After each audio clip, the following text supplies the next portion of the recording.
Hello, everyone, and welcome back to another episode of Mormon Stories Podcast. I'm your host, John DeLynn. It is June 5th, 2023. It's 8:06 p.m. I've spent all day raptured in enjoyment interviewing Rylee and JoCee Porter.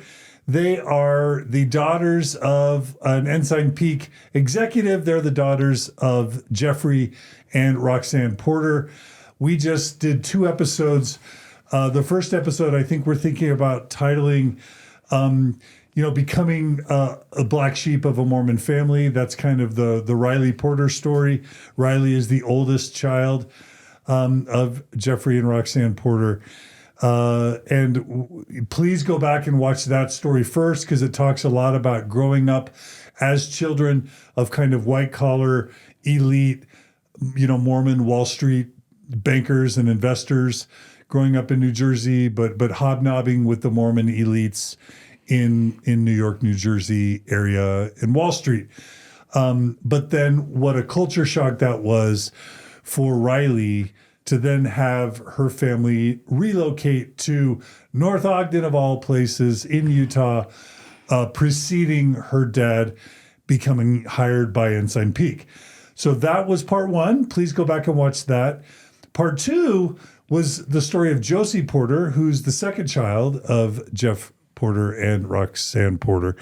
And it talks about how JoCee strove to be the Nephi, or the kind of the favored child in this Porter family, this Mormon family dynamic, and how she, against her own best efforts, still struggled with the Mormon shame parade, law of chastity, kind of guilt and shame, bishop guilt and shame, but still striving to be Nephi, striving to be her parents' favorite, sort of trying to not become what Rylee had become within the family, and trying to curry basically favor and love of her parents, and even specifically of her dad, by becoming a top-notch student, going to the U of U, even getting into the kind of the Wall Street investment scene, and becoming almost besties with her dad,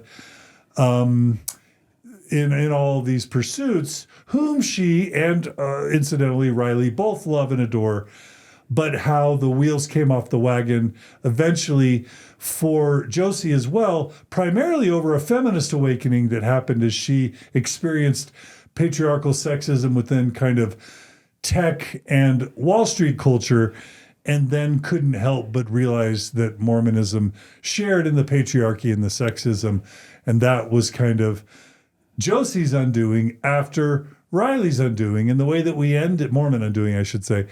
And we ended, part two with JoCee talking about her reckoning with her dad, and then kind of a beautiful reconciliation between Rylee and JoCee as both of them ended up losing their Mormon faith and kind of reuniting as a result of that in ways they hadn't before. And parts one and two were beautiful and powerful. And I really think you should pause. If you haven't watched or listened to both of them, go back and watch and listen to both of them. That will give you a lot of context. And by the way, I think constructive context, because there's a ton of love for their parents. There's a ton of respect for their parents.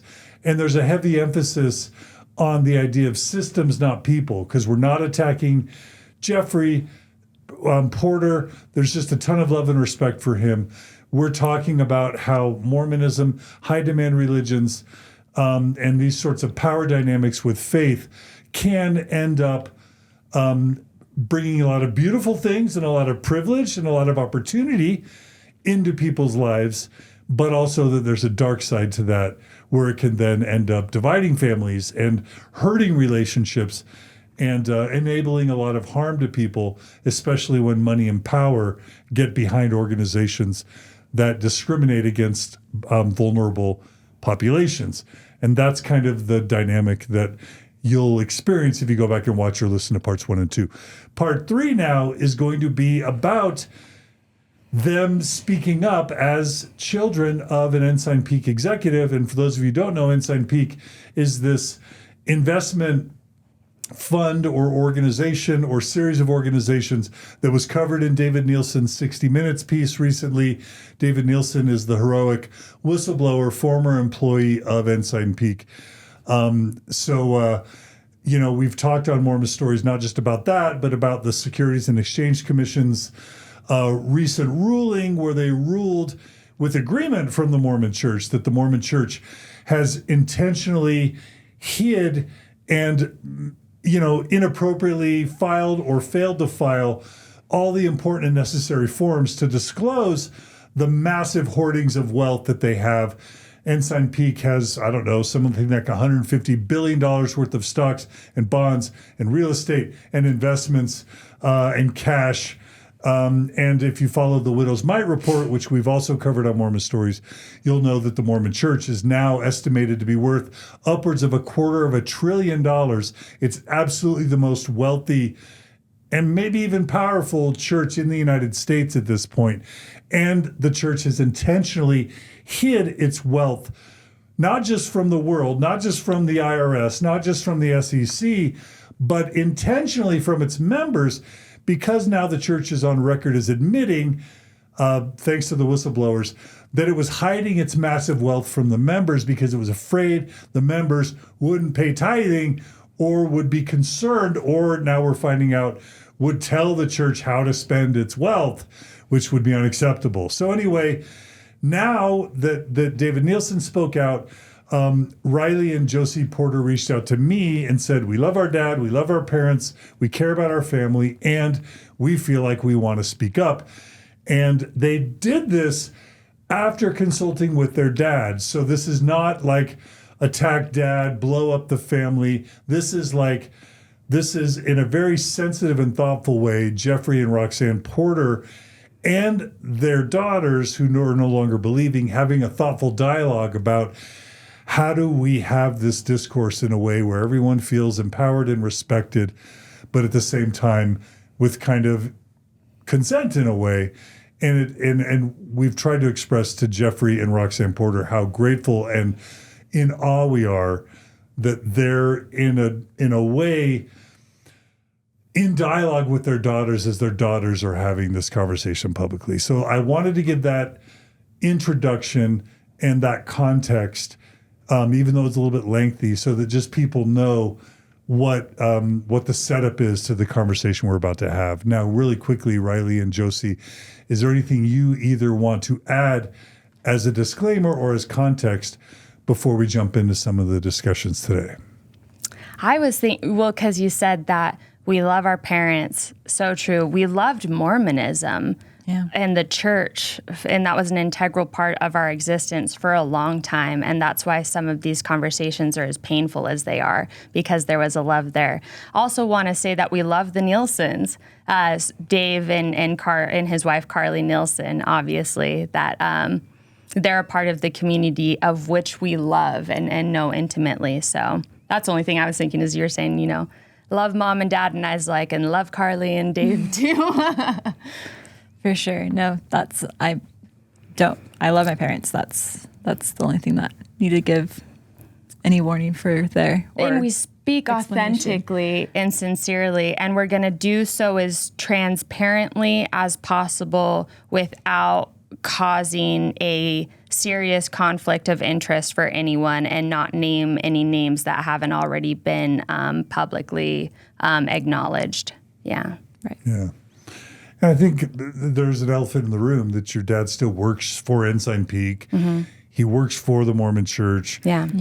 I am assuming he has a pension. Like, we don't want to harm his employment. We don't want to harm his retirement. And we don't want to harm your relationship with him. And so we want to find a way to give you a chance to raise your voice, because you came to me and y'all wanted to raise your voice. But at the same time, we don't want to harm your dad. And we know your dad's in a tough spot. And he's a sincere believer. It's not like, as far as we know, right. He's a real believer. And we covered that in the past 2 episodes. So, right. Yeah. And a frustration that, like, we're not able to speak as openly, even as we care to. I think that my father would echo that 100%. A frustration, again, not people, no, systems, right? That there's a system in place here to silence dissenters, and who does that serve? Does that serve the individuals who are working within the organization because they have the best intentions and they believe in the cause that they're working for? Or, does it serve a single purpose to not be able to openly critique institutions, let alone institutions that have a lot of power. I also want to think it's really cool that we feel like we can speak out, and I know I talked about this in the first episode, but in case people don't listen to that, I want it to be a testament to how great that my parents are, is that I feel comfortable speaking out and critiquing the church that they believe in and the employer of my dad, and knowing that he'll love me afterwards. And that's a great thing for my parents. And I hope everyone sees how great they are because we can speak out and feel safe to do so. Yeah, and one thing people won't get from, if they haven't watched parts 1 and 2, is that your parents raised you to be critical thinkers and to speak truth to power. So in some ways, you are your parents' children doing what you're doing today. Absolutely. You're sort of doing what your parents raised you to do in a way. Yeah. Yeah, absolutely, for sure. And there's also a Mormon teaching, which is do what is right, let the consequence follow. Dare to do right, dare to be true. There is a work that no other can do. So in some ways, this is a very Mormon story. Well said. All right. So we've talked, we've done both of your stories in depth, but I want to go back now and ask it from kind of a particular point of view. So when you moved to Utah, it was about a year, you said, before your dad was actually hired into Ensign Peak. Do you remember there's sort of what number of employee? We've already talked about how who's the founder of Ensign Roger Peak? Clark. Roger Clark. So Roger Clark, as far as I know, was one of the first, if not the first, Ensign Peak employers. Do you remember what year he, by Gordon B. Hinckley, was called to start Ensign Peak? Did you say it was in the 90s? Oh, that's a good question. 1997. Well, that was when Ensign Peak was started. I don't know personally when Roger. Yeah, I don't know those But you details. knew Roger back in your New Jersey days. Your Yes. family were friends with Roger Clark, the guy who started Ensign Peak, right? And his name's big.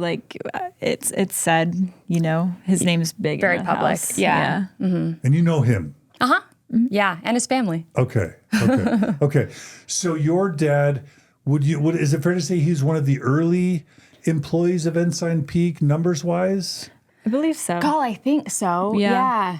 I mean, so if it was found, but who knows, quite frankly, because if it started in 1997, he joined started in 2007, so 10 years 10 in. years. So it was certainly small. I don't think he was one of the first. I think he was the beginning of the growth. I think would probably be a good way to characterize that. What that growth is, I can't fully explain. The crazy growth. The crazy growth, right? Yeah. And I know that once he came on, it was a big deal to bring a few others from New Jersey to come on and manage afterwards. this fund, right? Yeah. To my understanding, it's the beginning of the exponential growth Yeah. that he absolutely oversaw. Even Dave speaks to that, right? The beginning of the exponential growth. What did Albert Einstein say? There's no. It's not Albert Einstein, but There's no power more powerful than the compound interest. The most powerful force in the world is compounding interest.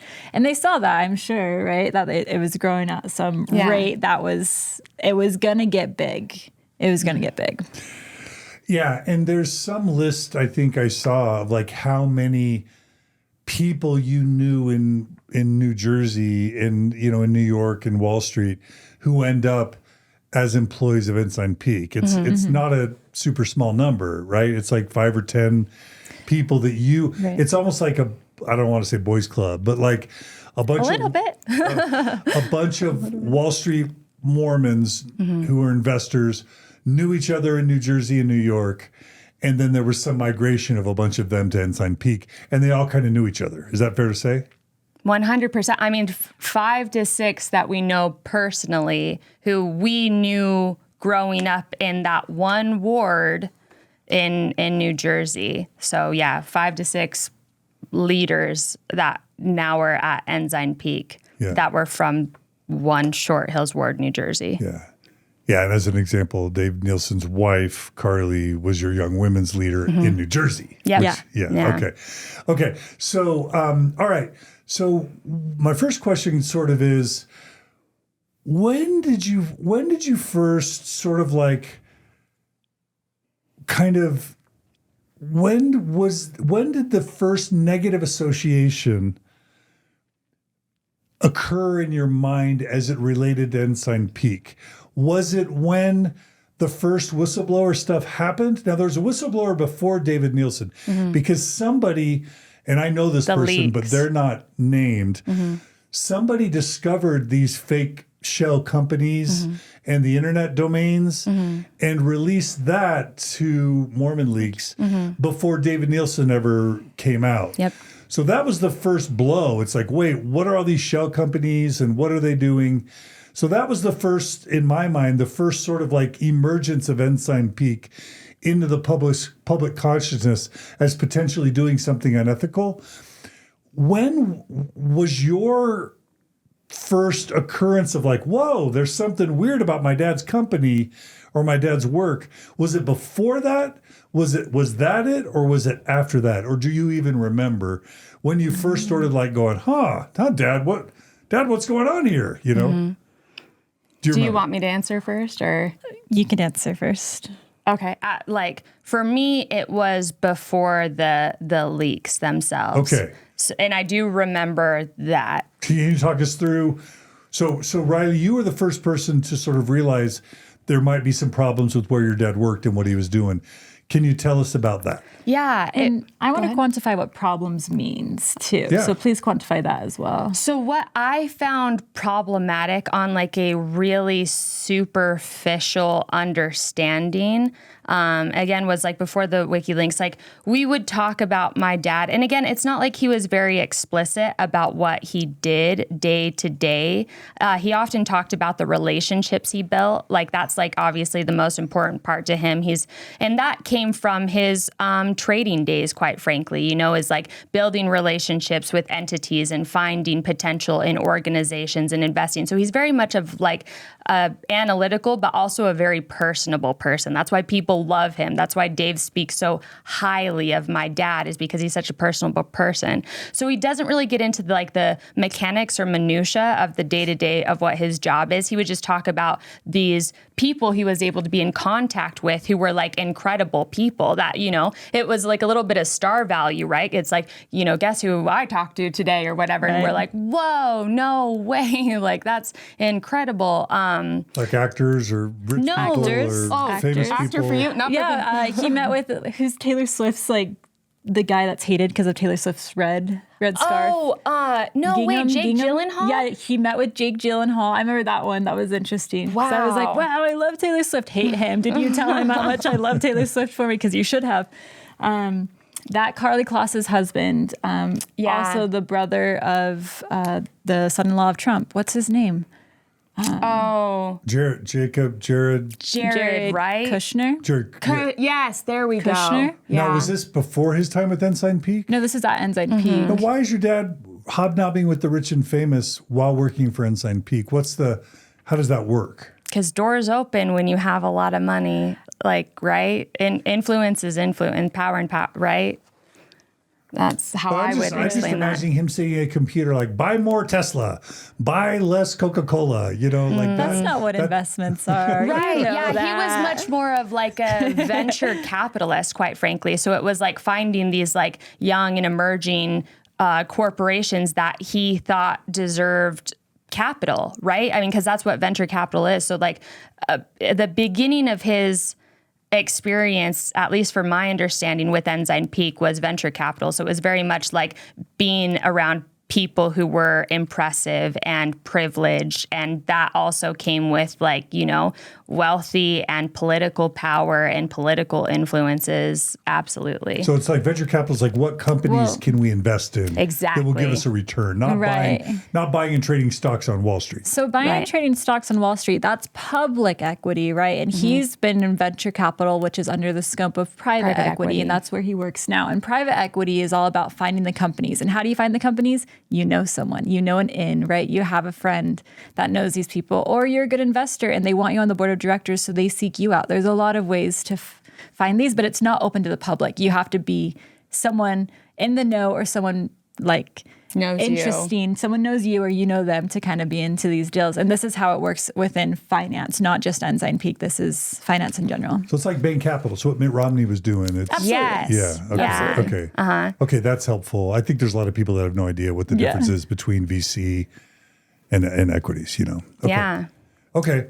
So so it's all about relationships, right? All about relationships. Okay, Yeah. And okay. he's traveling all of the time. And, you know, I mean, like we said in JoCee's thing, JoCee was just in Jerusalem and was able to speak to the president of Israel because, you know, I'll share that story for sure. Yeah. You know, just like the elite of the elite. And a lot of those doors obviously are opened because people who are in the investment world and understand, especially if they want their company to be invested in, understand that this is a major player in the room and this is an important player in the room. But was this before or after you decided it was bad? Because that was the original question. So yes, for me, what was originally the question, thank you, JoCee, it's so centering, is in like a really superficial sense, I knew that the church was a tax-exempt organization.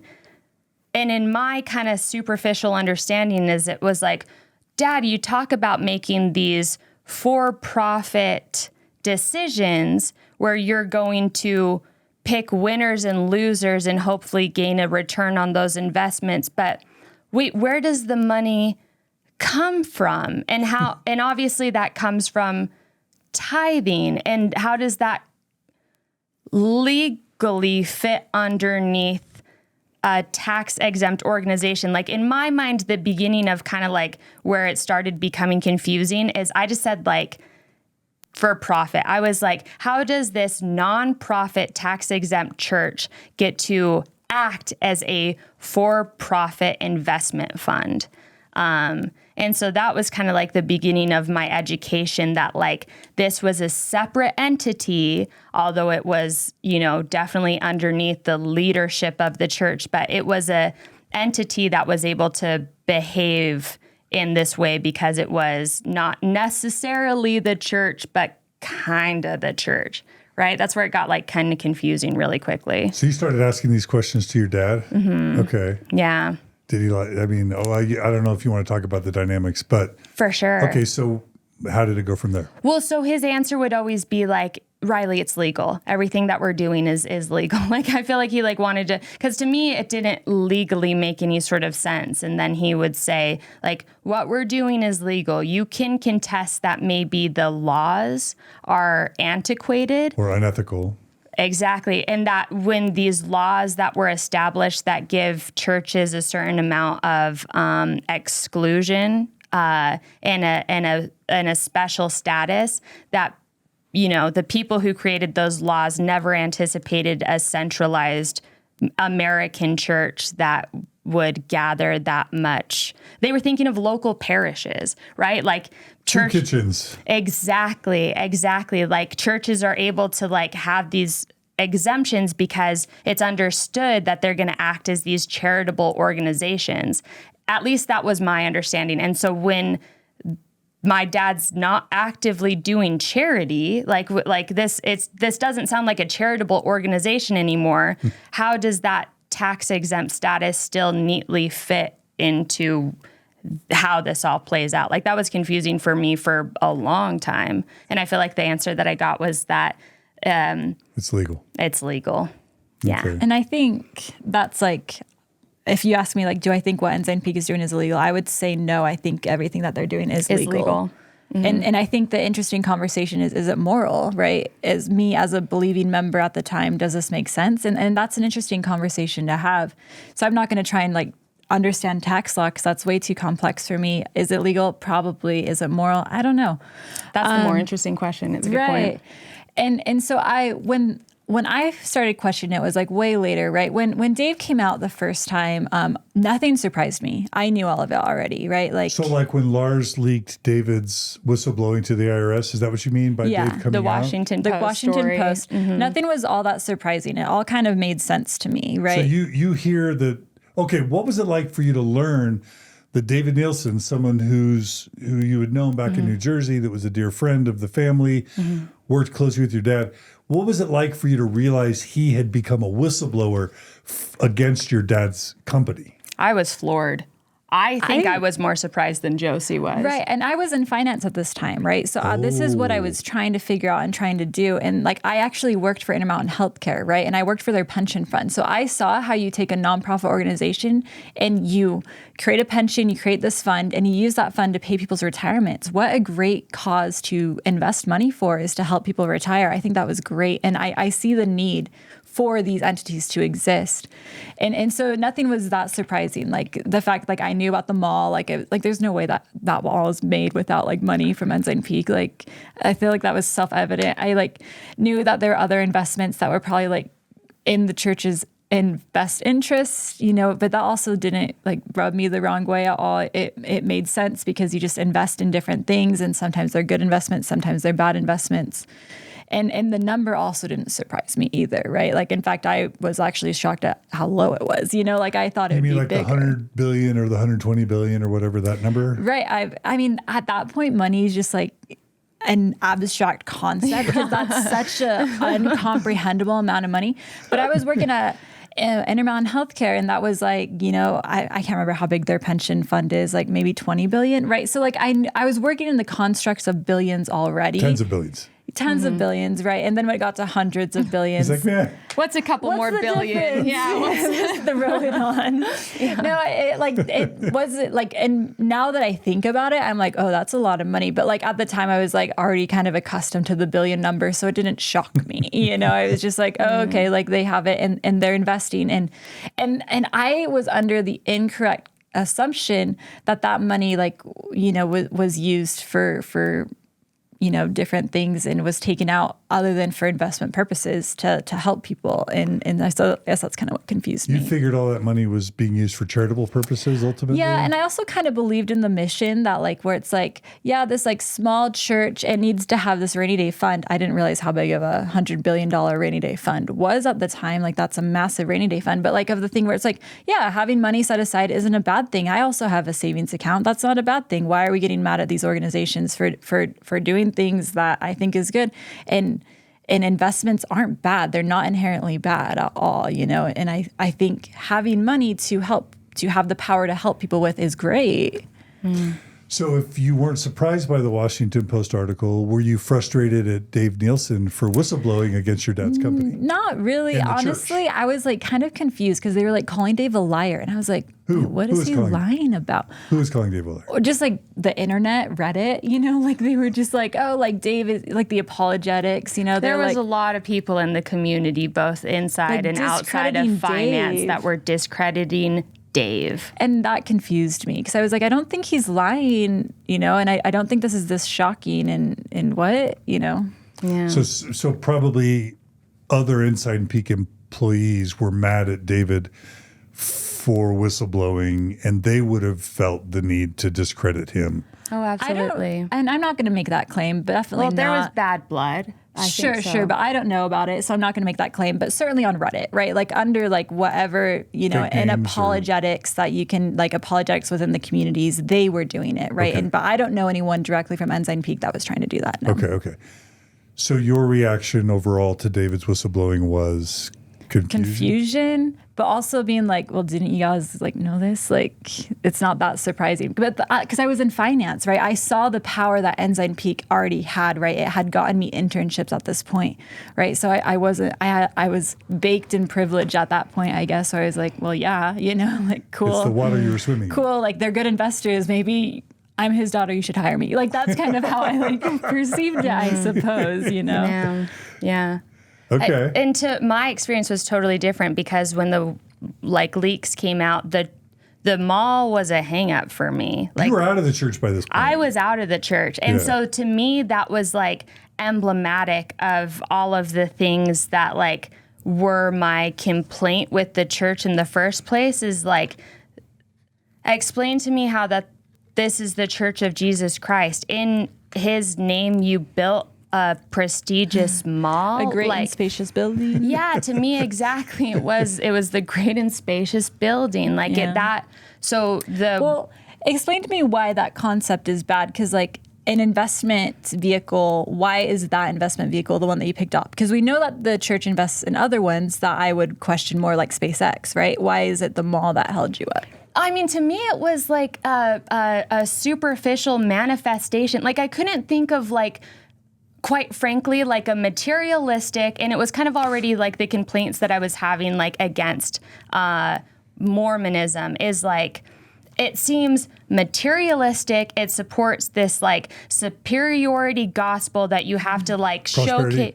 Prosperity, exactly. Yeah. But that sense of, like, we have to protect the temple grounds that are already, like, outrageous with, like, an elevated mall experience, like a shopping retail experience. Did Chanel. Jesus not go into the temples and, you know, say you defiled my Father's house and overturned tables, and you're going to protect your temple by building a multi-million, multi-billion, I don't even know, like, malls surrounding the temple grounds? What? Like, that on where JoCee maybe understood this, even though that doesn't make sense from an investment point of view because they've lost money on the mall. I think they're making money on the mall. Okay. That would be my speculation. Okay. That they are making money? I think so, yeah. Well, I mean, you read the Book of Mormon, and it condemns materialism, it condemns wealth, it condemns fine apparel. Yeah. And just Jesus's message, you've got scriptures in your notes about condemning the poor, condemning wealth. So it is a logical conclusion.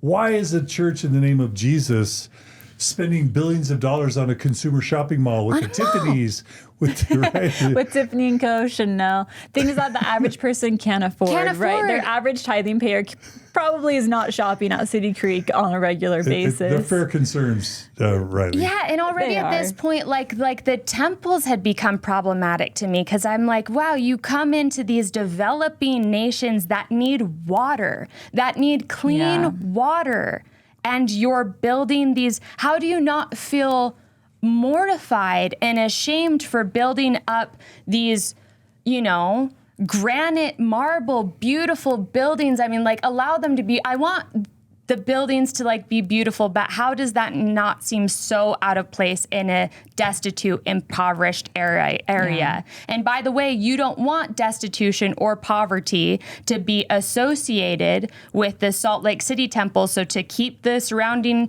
grounds clean and the homeless population and unhoused population outside of the realms, you're going to build a protective moat and barrier of a mall. Like, it was problematic and it bothered me. And where did we lose, you know, blessed are the meek, for they shall inherit the earth. So did you, at the time, during the first whistleblowing eras, did you try to talk to your dad about that? Yeah, I was like, Dad, what the hell, a mall? Like, that one really bothered me, quite frankly. And I mean, I don't think that, like, my dad feels all that great about the mall, quite frankly. You know, I think that there's things that are, like, frustrating for him because he's a humanist. And I think he would rather see that money invested in something that's going to serve communities and individuals and people better. Again, remember, he believes in people. He seeks out good ideas and innovators so that he can invest and build and grow these people. That's what venture capital does. So I think that he was, like, embarrassed to find himself defending a mall. Okay. All right. So those were your reactions to the first round of whistleblowing. Yeah. And then when I read the Washington Post, like, that the number at that time was shocking to me. Which number? The 100, when it was 100 just billion? Mm-hmm. Yeah. And so then that's also, and every time, bless my dad's heart, when Mormonism comes up in the news cycle, he knows to expect a call. Too. Yeah, you know. But at least, you know, we're talking. But when Washington Post, when that first article came up, I, like, called him and I was like, 100 billion, Dad? 100 billion. With a B, 100 billion, you know? And what he said to me at that time is like, is it the number that makes it bad? And I was like, well, it doesn't look great. And he was like, well, your estimation's low. It's actually more than the number that's causing you such issue right now. And I was like, it's worse. I was a lowball estimate is what you're telling me. It's worse. What? Yeah, my mind was bent. Absolutely. Okay. And I knew Okay. Dave personally and loved Dave and knew that my father was a significant reason why David came to work at Ensign Peak and that, yeah, and that they had a significant relationship, just like all of those Short Hill, New Jersey relationships, brought each other into this organization because I think that they were really excited about the work, quite frankly. Like Dave's sincerity in that 60 Minutes episode is so felt because I think all of them are there not because they wanted to build malls, not because anyone wanted to get inordinately wealthy, not because it financially benefits them, quite frankly, all that much, but because they believe in this organization so much so that they're willing to be, complicit in what I see is complicit, but they see it as a mechanism, as part of a bigger picture that I'm sure they think that I'm blind to. So did either of you either feel anger at David Nielsen for whistleblowing or like inspired by David Nielsen's whistleblowing? Did either of you feel either of those things?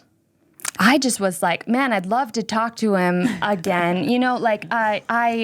I wondered primarily the cost to his family, quite frankly, because I knew that they were living in Utah. I knew that the kids were still young. And when I say young, like, going through school and everything. And to be so publicly named, because I know that there's people who were going to criticize him and know people who undermined his ethos and undermined his credibility and that he would be personally attacked. I wanted to figure out a way to like write a letter. And I think that I sent a card. Maybe I didn't. Maybe I never sent it. Honestly, memory kind of doesn't serve, but I felt for them because I knew the family and loved the family and knew that there would be a significant social cost because of where they were living, a significant career cost for Dave, a cost for, his wife and the rest of his family who quite frankly are innocents, but will have to, pay for kind of that entire experience. So I worried about them. And I think I wrote a card to Carly because I felt so close to Carly at the time that just, I didn't want to go into things explicitly, but was just like, I want you to know that you meant so much to me growing up and in my entire like experience in life or whatever, and that I love you guys. I kind of just remember trying to like communicate support, and whether I sent that card or not, I think that I did, but I want to confirm with them because I just felt heavy-hearted for them specifically as a family. But this can't be fun for you guys. No way. And JoCee, I'm intrigued by the fact that it seems like you were ambivalent. You weren't mad at David, but you weren't mad at the church. You were kind of riding the middle ground of almost confusion or ambivalence. Right. Yeah. A lot of confusion, mostly because, David's being called a liar and he, in my mind, is not a liar. So that was very confusing to me. But no, I've only ever heard positive things towards Dave, like very positive things towards Dave. And my dad has spoken so highly of him. And when I met him at the Ensign Peak offices, because I was in their offices quite often, like he was always so kind to me and everyone seemed like they loved him. So like, it was just weird, I guess, if anything. But it wasn't anything more impactful than like weird. And you don't have to answer this, so only answer it if you want to. Did you get a sense that it strained your dad's relationship with David? Oh, I don't know. I mean, I think that's something that's like important for like I think my dad, has really tried to like maintain, at least respect for Dave in my presence. So there was no like know. trashing of David by your dad. Not really. I feel like he's always been trying to be very respectful of it. I did remember that like it wasn't shocking to me, but I remember it being shocking to Rylee. And I remember my dad actually calling me after he spoke to Rylee and was like, and I think this is kind of a testament to Rylee's ability to have like a great conversation. He was like, I had a good conversation with Rylee about it. And like, I think it was probably like a rough conversation, but at the end, it was a good conversation to have about it. Or at least like, communicated like decently, and it could have gone way worse, you know, and it didn't go as bad as that. But I was working at the time for an immigration company, and immigrations is pretty hot topic button. And they started asking me questions about it because they knew where my dad was. They're like, have you read this? And I'm like, yeah. And they're like, well, what do you think? And I'm like, what do you mean? You know, like, what are you talking? What do I think about it? Interesting, you know, but like, what do you think? You know, and they're like, well, aren't you mad about it? And I'm like, no, are you? You know, like, and they're like, well, yeah. And I was like, oh, so like, I saw that other people were mad, you know, and did you say immigration? Yes, I worked shout out to Simple Citizen. They're a great company, and I was working for immigration. We were doing immigration tech to try and help immigrants, which I love that mission so much. So shout out to my previous employer. Okay. But they're very left-leaning, right? And like a very anti-Mormon culture, you know? Okay. Because that's the thing. But yeah, so they would ask me questions. So some non-Mormon progressive coworkers were kind of grilling you a little bit. Yeah, they were asking me questions. Okay. Well, and you ought to say like that story quickly, because immigration had its own problems with their experiences with the Mormon Church because of the problems that right? Oh, like the problems that the missionary, their interaction with Mormonism was missionaries, which was problematic for immigrations. And so they already had kind of like a bad association. I wouldn't say that it was anti-Mormon. Well, this is like, no, Simple Citizen's great. And like they have people that are still active Mormons that work there and some that aren't. But you support immigration, right? That's the point of working there. And a lot of the Mormon Church is very pro-immigration. Yeah, right. Well, it's not necessarily. But those who support kind of Republican Trump politics they're against tend it. to be against it, which is a tension between sort of mainstream conservative Mormons and official Mormon Church policy. Right. And like another thing I remember is like when the church opened up all these immigration centers, it was like a big deal. Like we got a bunch of like calls, and we knew about it, you know, because people were angry about it. And we were like, why are you angry? This is a great thing. Believing Mormons were angry about it. Yes, believing Mormons, and people, like when I say that I like work for immigration, it kind of is like, they're like, oh, you know, like kind of like that's a bad thing. And it's a great, beautiful thing. And something that I think I kind of learned from my New Jersey experience, being surrounded by these great, incredible people who were illegal immigrants, right? But they deserved to be here. This was their home. And I thought that they deserved a shot at the American dream, you know? Yeah. And so I was very proud to work there. But I mean, immigration has a weird spot with missionaries, and we can maybe talk about that down the future. That's not to do with Ensign Peak, but I do have an interesting story about like a time when I was like, wait a second, immigration missions don't quite work perfectly. Well, yeah, I mean, I guess the story just being that like missionaries stop presenting as missionaries so that they can extend their visas in certain countries. Happens all the time, right? So if that's your experience with Mormonism, is they're already not transparent, that they're duplicitous, that they're trying to game the system and claim one thing to everyone else and then another thing to like legal entities and legal processes and national organizations, then there's already this sense that there's duplicity there, right? And that's not like a good experience to have as your first experience with Mormonism. Right. Yeah. And again, like it did never set well with me. Again, we talk about this like duality of like Utah Mormons versus what felt like not, right? It just felt Utah Mormons versus non-Mormons or non-Utah Mormons. That I didn't understand this like kind of right-leaning, ethnocentric, we don't want people of different nations and creeds and, you know, immigrants to come to because that was not my lived experience with Mormonism outside of Utah. I only first interacted and was exposed to that moving to Utah, and that was weird. Yeah. Okay. Right. Okay. So how did your story regarding your dad at Ensign Peak progress? What were the next important milestones in the timeline, if there's anything else worth mentioning? Like, do you want to go? There was a big, so Lars sort of outed David publicly. Please. But then David didn't want to speak publicly. And then so Lars kind of went on this PR tour and all these articles happened. Yeah. But then it all kind of went silent for a long time. It did. Years until the SEC ruling came out. And then David was willing to finally speak publicly. And as I understand it, there were years where the media wanted to interview David, but he wasn't ready for whatever legal reasons. He wasn't ready to speak. So that's kind of a little bit more of the timeline. Is there anything in either of your stories as it relates to Ensign Peak that's worth covering before we get into, the history of Ensign Peak and your analysis of it? Right. I mean, and maybe like that would be in the history, but like I certainly I understood it at first and was just like, yeah, okay, no big deal.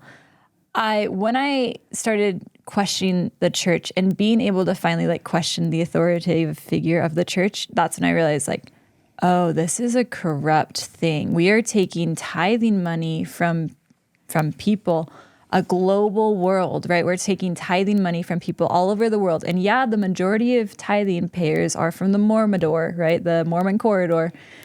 But we're taking their money and we're bringing it into a centralized church where a lot of those investments are in Utah, are helping Utah in a lot of ways, are helping me in a lot of ways, are helping all of us in a lot of ways. And it's not giving back to the actual communities that it's taking from. And that's not fair. And not only are they like taking a lot of money, but like they're not practicing what they preach, right? And I think that's one of my critiques that I came up with it was that like, I was like, we practice what we preach, right? It's like, are you donating 10%, like of your fund? Like that's what the tithe was to me, that you donate 10%. And you're not. So are you practicing what you preach? Yeah, you save more than you spend. That's abundantly clear, but like you're not donating that money or doing anything good with it. You're hoarding it in a ditch, right? And isn't that story the one that we're not supposed to do? We don't take our talents and put them in a ditch. We go forth and do good in the world with them. So at one point I did have a transition to start questioning it. So once you had your faith crisis, you felt free to analyze and even critique Ensign Peak. Correct. Okay. So you did come around in that regard. Yeah. But I would love to play the devil's advocate in this conversation a little bit more. So Okay, so that's kind of the history. Now what they have prepared, what Rylee and JoCee have prepared are kind of an analysis, their analysis of kind of the history and the ethics of Ensign Peak. But what both of them felt very important to do was to sort of try and be fair to both sides.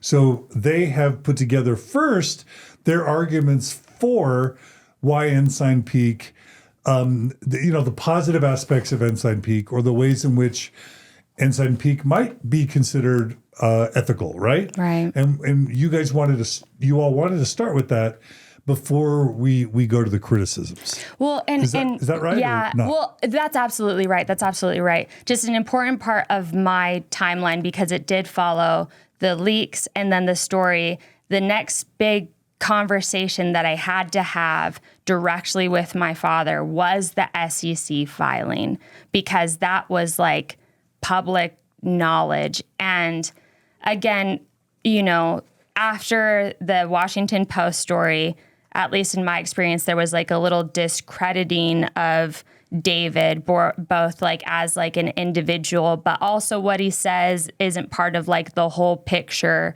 doesn't give like a full experience of what Ensign Peak does. But my dad didn't feel like he could talk as openly to me about everything that they were involved with, just that remember the assurance that it's legal. So to me, this was an important distinction because when the SEC charges came out and I was able to read like verbatim, that Ensign Peak, and at this point I know what it is, I know how much money it was or whatever. Ensign Peak developed its approach to filing, these forms in the name of shell companies, of 13 different shell companies with the knowledge and approval of the church, which sought to avoid disclosure of the amount and nature of their assets. Through their institutionalized use of this approach for almost 20 years, Ensign Peak was basically able to its significant role in the securities market as an institutional investment manager was not disclosed to the commission, the market, and the investing public as required by the Section 13F of the Exchange Act and Rule. And to me, like that was like a clear distinction where I was like, Dad, within the opening part of this argument, is the Exchange Act and Rule not a law? Is it not a law. Because he kept telling you everything they're doing is legal. It's legal, Rylee. It's legal. It's legal. So that's why, like, the SEC distinction for me was a way to say, was this not a law? And I think, and when you read the charge itself, you can tell that they were in discussions for years before this came out, right? And again, when you have a lot of money to pay those litigation fees and get things to swing your way and settle outside of court, because they definitely were not going to go into court and lose any more credit in the public opinion and in the court of public opinion, and things that you can't anticipate are going to come out during a court process. So of course they were never going to go to court. Of course they were going to settle. And I feel like they took extreme measures to avoid saying the terms, guilty. We broke the law. And so for me, when it says that they directly, were basically avoiding disclosure to a law that was legally required in the financial sector, was a regulation and a law and a requirement, you're telling me that they broke the law. And that's when he was like, that's an accurate summation, Rylee. And I was like, so laws were broken. But like, that just kind of shows how bad the system is to me, right? Where it's like they were able to not file guilty, even though it seems very obvious that they were, right? It seems so obvious that they were guilty. I think we could all like kind of come to that conclusion, but they didn't have to claim guilt, right? They could settle out of court with a no contest. Because they had the power and money to do so. So that's a corrupt system. That's not a corrupt organization, right? I think the system is at blame for that. Should they have been allowed to settle, and should they have been allowed to settle for $5 million? Yeah, right? Absolutely. But like that's an important part of my story. That's an important part of my piece, is because I was continuously told that this was legal, that this was above board. And this to me was the church admitting to laws were broken. Yeah. I guess, Without mistakes were made, but not by me, I guess. And it even bothers me that it says Ensign Peak developed this approach to do this with the knowledge and approval of the church. That language, in my estimation, and from my experiences and conversations with people, is intentionally misleading. How I think it should be written, because of the experiences and conversations that I had, would be that church leadership directed Ensign Peak to act and behave in this way, despite Ensign Peak employees' repeated, what's the word I want to say, objections?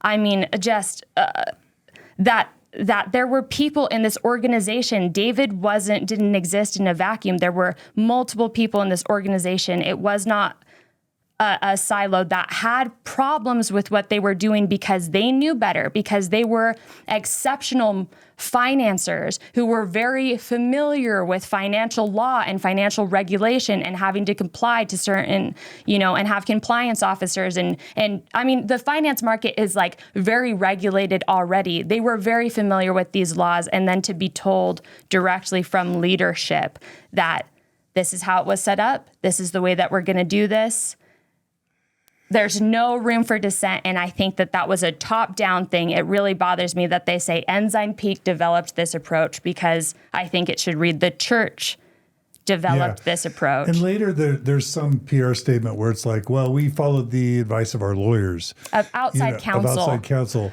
Which is convenient. But like here they're kind of blaming Ensign Peak for it. But like if there was really an outside counsel, I feel like they'd pretty quickly name drop that, Right, that they'd throw someone else underneath the bus. I think that if there was conveniently outside counsel that they could name, we know how quickly that they throw people and institutions and organizations underneath the bus. It seems convenient to me that there was outside counsel. Which is interesting because, like, one, why don't they have their own, like, compliance offices? I know substantially smaller organizations that have entire compliance offices. And if you have $100 billion, you should probably be compliant, I feel like that's not a hard ask here.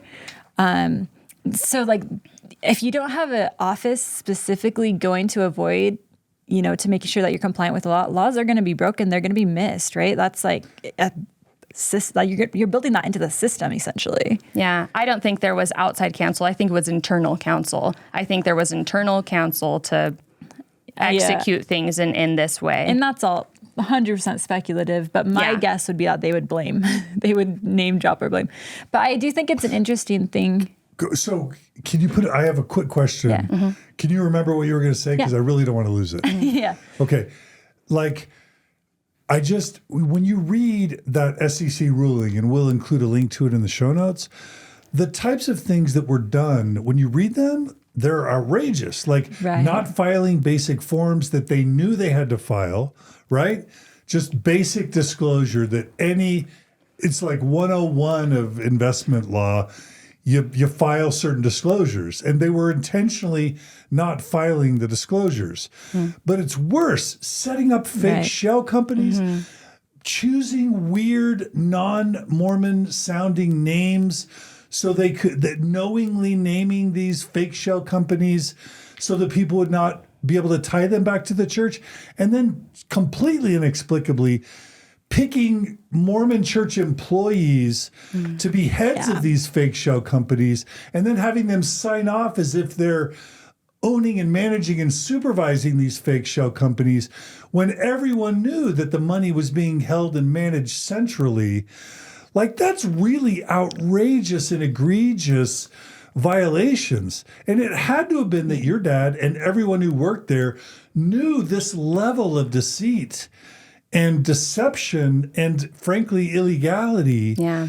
And somehow these really good men, these really ethical men, these really loving, compassionate men all became complicit in really outrageous, overt, intentional deception and illegality. Like, I don't know if you've ever talked to your dad about how in the world was there only one whistleblower of all this outrageous, illegal activity. Only one person to this day had the integrity to stand up and say this is wrong. Right. Is there anything you can say about like how that happened and how the people who are inside can stay employees and kind of look at themselves in the mirror now that everyone knows that that's what they were a part of? And I'm not trying to shame your dad, but it's kind of outrageous, isn't it? Well, and maybe a healthy amount of shame. Maybe a healthy amount of shame.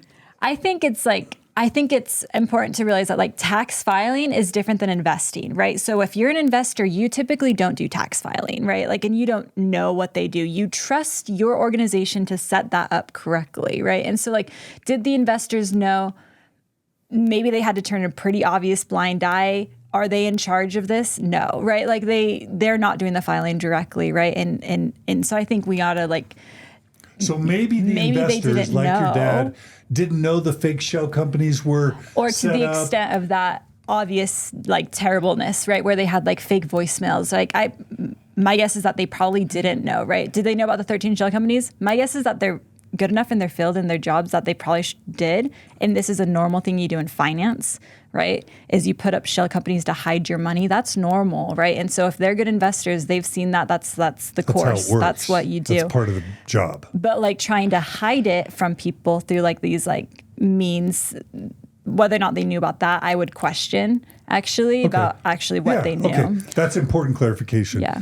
Sure. Yeah. Well, I mean, but to your point, first off, thank you for like having a outrageous reaction, because like I wouldn't be able to understand like having like a nonchalant reaction to any of this information, because it is in and of itself flabbergasting. Like I find it outrageous, and you know, and I feel like other people feel the same. I feel like most people's reaction isn't that, you know, like this is nonchalant, this is nothing, what's a couple $100 billion, right? But it took so much work to maintain the facade. To your point, it took extra work to set up these 13 shell companies. Extra, I mean, to the point where you're putting in more work to hide these things and to avoid disclosure. To what it took so much energy and filing and work that I think people were aware of it. I mean, I don't know how you wouldn't be. It reminds me of like when companies like Enron go down and all of a sudden the highest paid executives in the room, the most intelligent men in the room are like, I didn't know that. I didn't know that. Did you know that? I didn't know that. Oh, isn't it convenient that somehow nobody knew what was going on Crazy. I mean, come on. Outside counsel. Yes, outside counsel. Yeah, I mean, like, you guys are smart men. You are smart individuals. People knew what was. I don't think that there's this. To me, that's a convenient answer. A certain level of ignorance. How convenient? Because it took a lot of work to avoid disclosure. So much, like, more so than probably anyone wanted to. I doubt that anyone who was doing this wanted to be doing. It's like, can we just file the 13F? What is the big deal, please? It makes more work for me to have to do it into these different.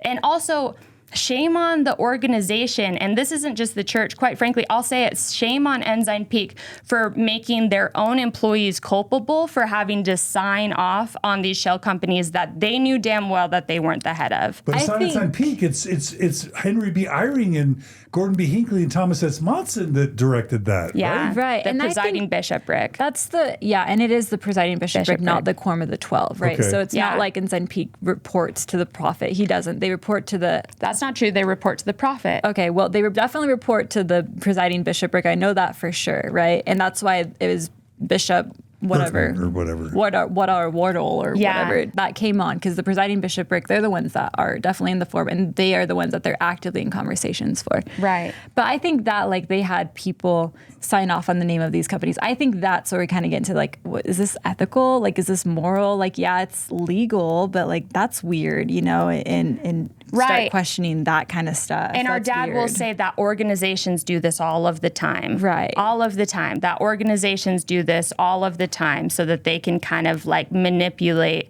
how they're interpreted, which blows my mind if you believe in free market capitalism, because there's a certain level of, like, freedom of information that needs to be available for the systems to exist, and people have a right, and it's a law that we know that, you know, disclosure to the markets and the investing public is required by law. Well, there's no way it's legal to fake that people are heads of investment accounts. Yeah.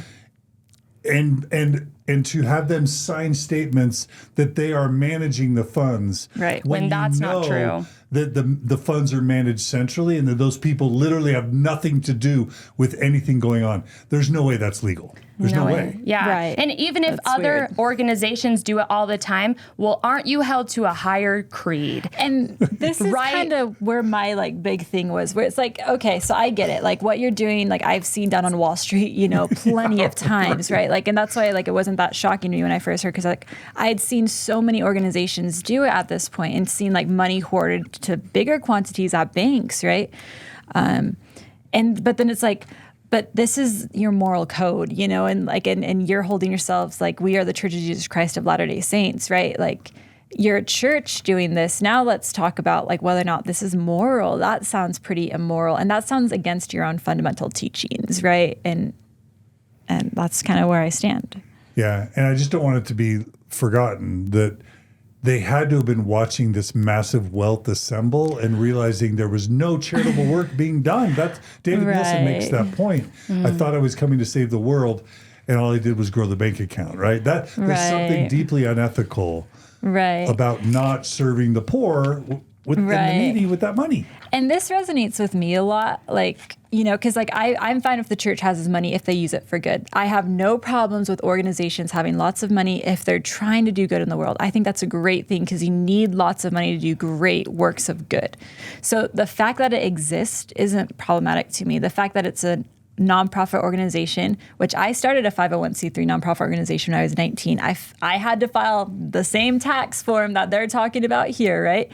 Or actually didn't, because I didn't invest. We filed in the 90s that disclose our finances. Right. That's religions don't have to disclose their finances. Right. That's a good point. I wasn't investing money, so I didn't have to file this form, but I filed tax forms, right, for my nonprofit, just like you do, right? Yeah. And so, like, but, like, the point of disclosing that, or the point of having that money, was to do good. And, like, you know, and if that's the point of the church's money, I think that's great, but you need to actually do good. You know, you need to actually use that money for good. And I think that's where the problem is.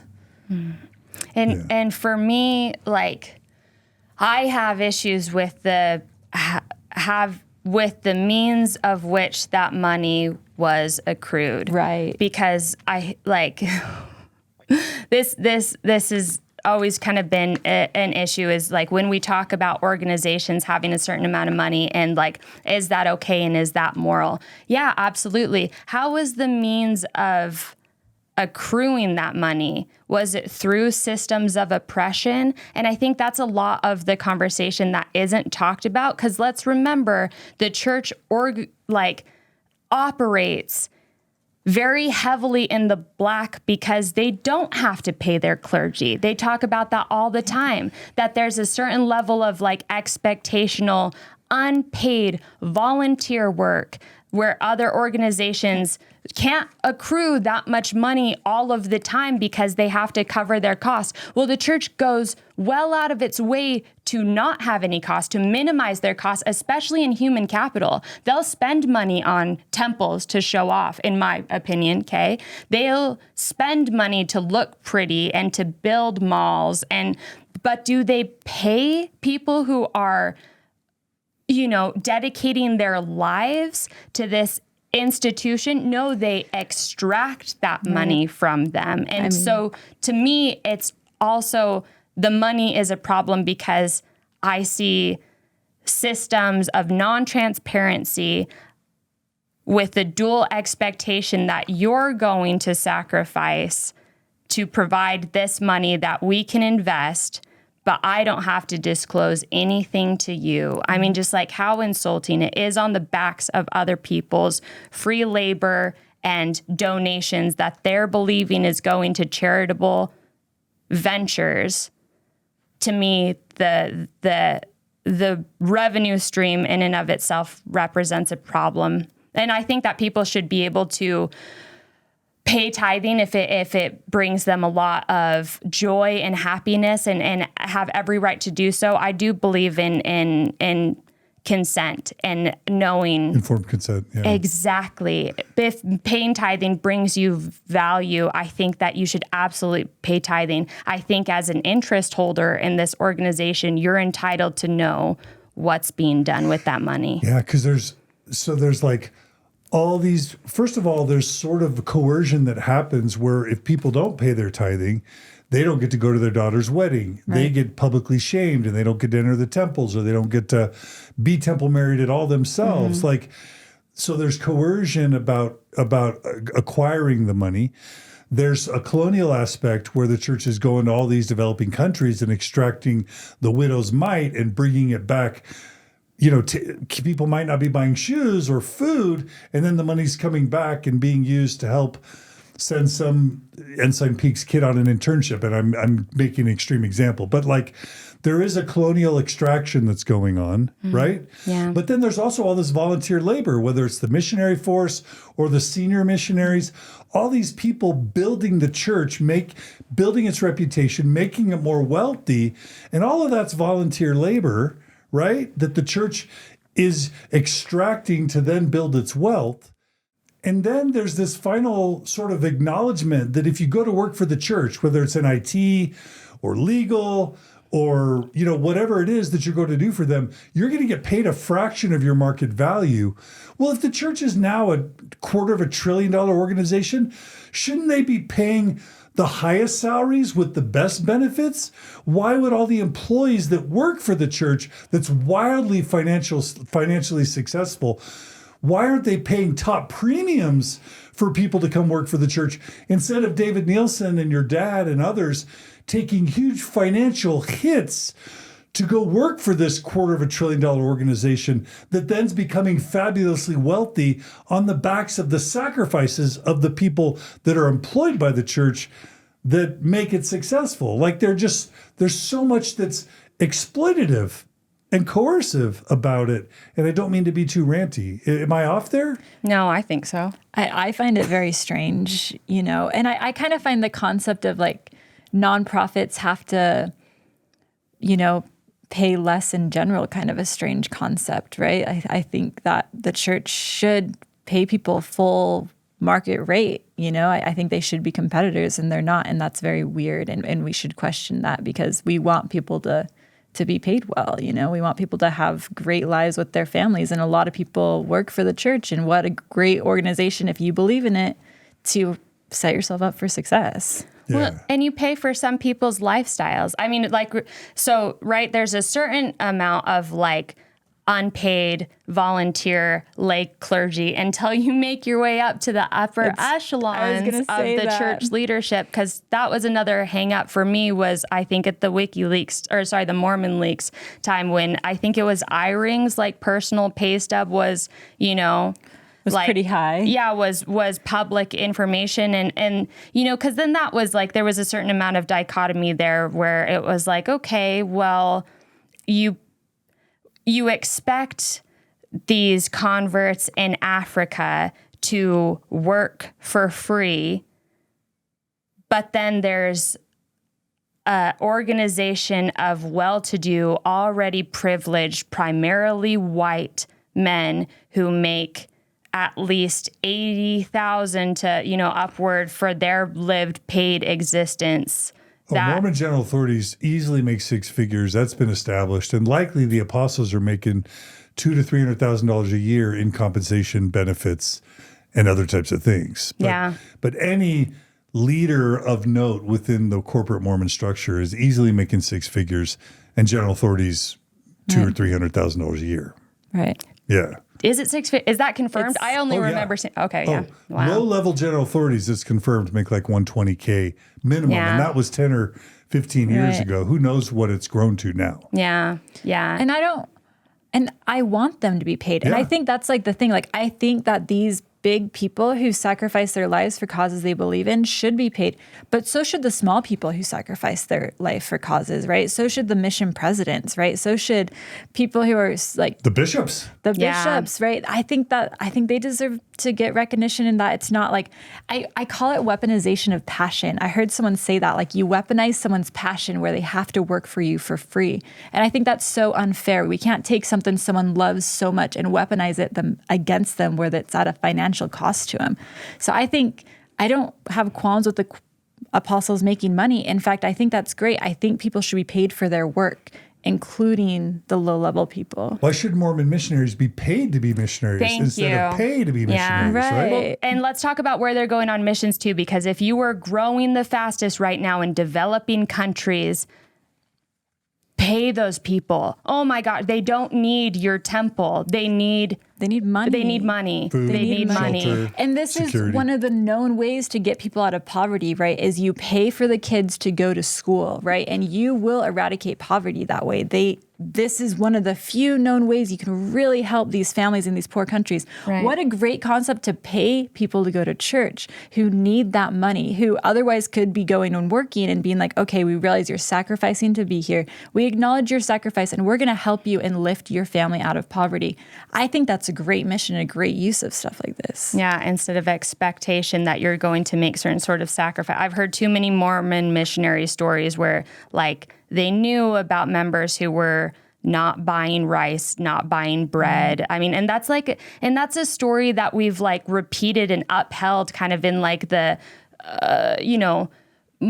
Mormon, I don't want to say like theology, but just discourse. That was something that like was emblematic, was these people who had to choose between making ends meet or buying bread. Like, why are we honoring these? Why is there not something especially disconcerting about the stories that we uphold, about these people who were impoverished, the widow's mite story that gave everything that they had, when you're in a position to make those lives better directly? You have the means to do that. What's stopping you from doing that? I mean, to me, that was the most sincere moment in the in the 60 seconds interview. Was kind of, I mean, when you have a ton of money, you think that you'd pay for a guy who like had a little bit more PR acumen than the individual. But I think the most sincere, thing that, what was his name? Brother Waddle? Bishop Waddle said was that he's like, we're learning what to do with the money. That was the most sincere statement I heard him say. Everything else kind of came off swarmy, I think you said, or like insincere. I said like snide and snarky, but I think, and unintentionally so, but I think the most sincere, authentic statement that he said is, we're learning what to do with the money. Oh, I bet you are. I'm like, I don't know if I'm allowed a couple of opinions, but, here's a few for free. And I think it's at their own cost. And so I obviously know my dad that works for Ensign Peak. I actually know another person that works in the church office building. And at this time that, do you guys remember the age change for the missions? Mm-hmm.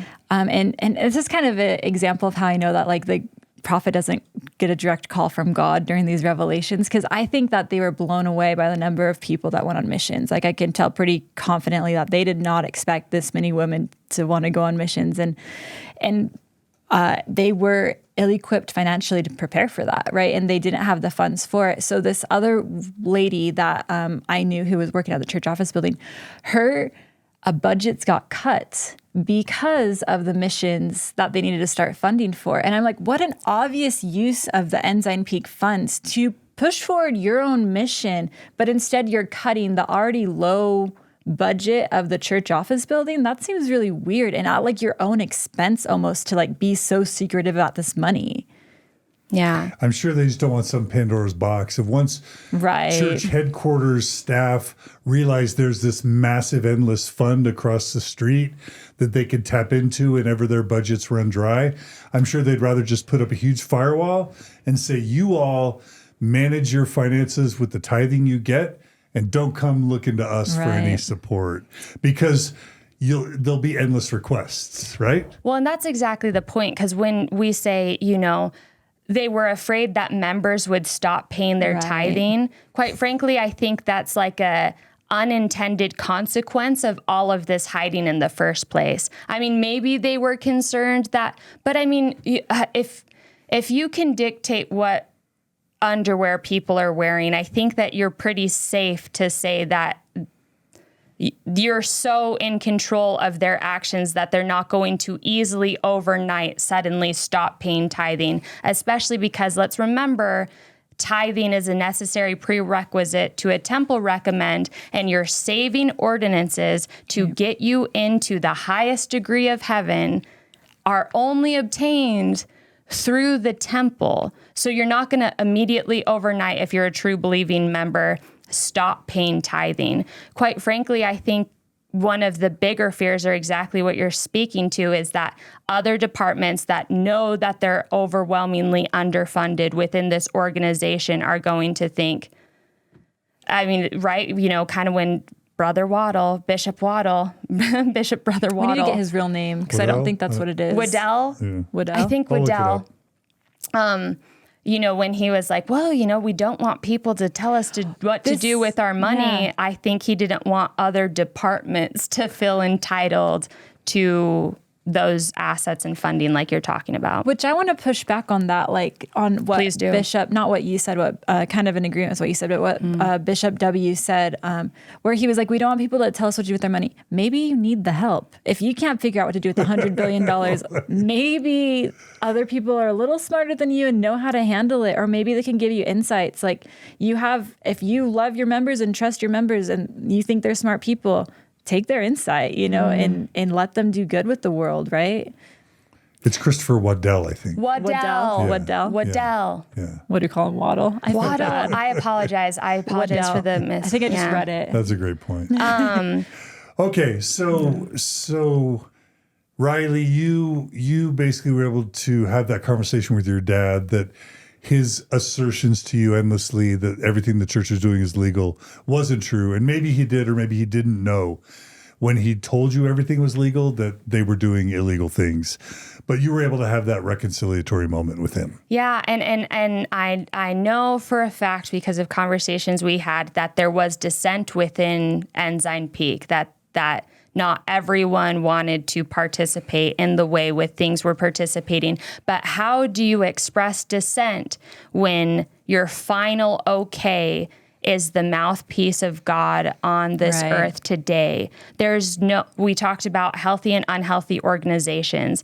There is no productive avenue unless you step outside the confines of the organization and whistleblow like David did at great personal cost, right? That to me is a problem with the system, that there's no way for these people who know better, who see things, who are smart, who are educated, listen to them, let them to that, all of that power to be centralized under one man just is not healthy for any organization, let alone an organization that at this point is managing this much money. And I'm comfortable to say this. I know for a fact it bothers my father on a deep psychological level when he hears about people sacrificing to send their children on missions or are financially struggling and then sacrifice to serve the church. I mean, I've just heard him say, we should pay for everyone's missions.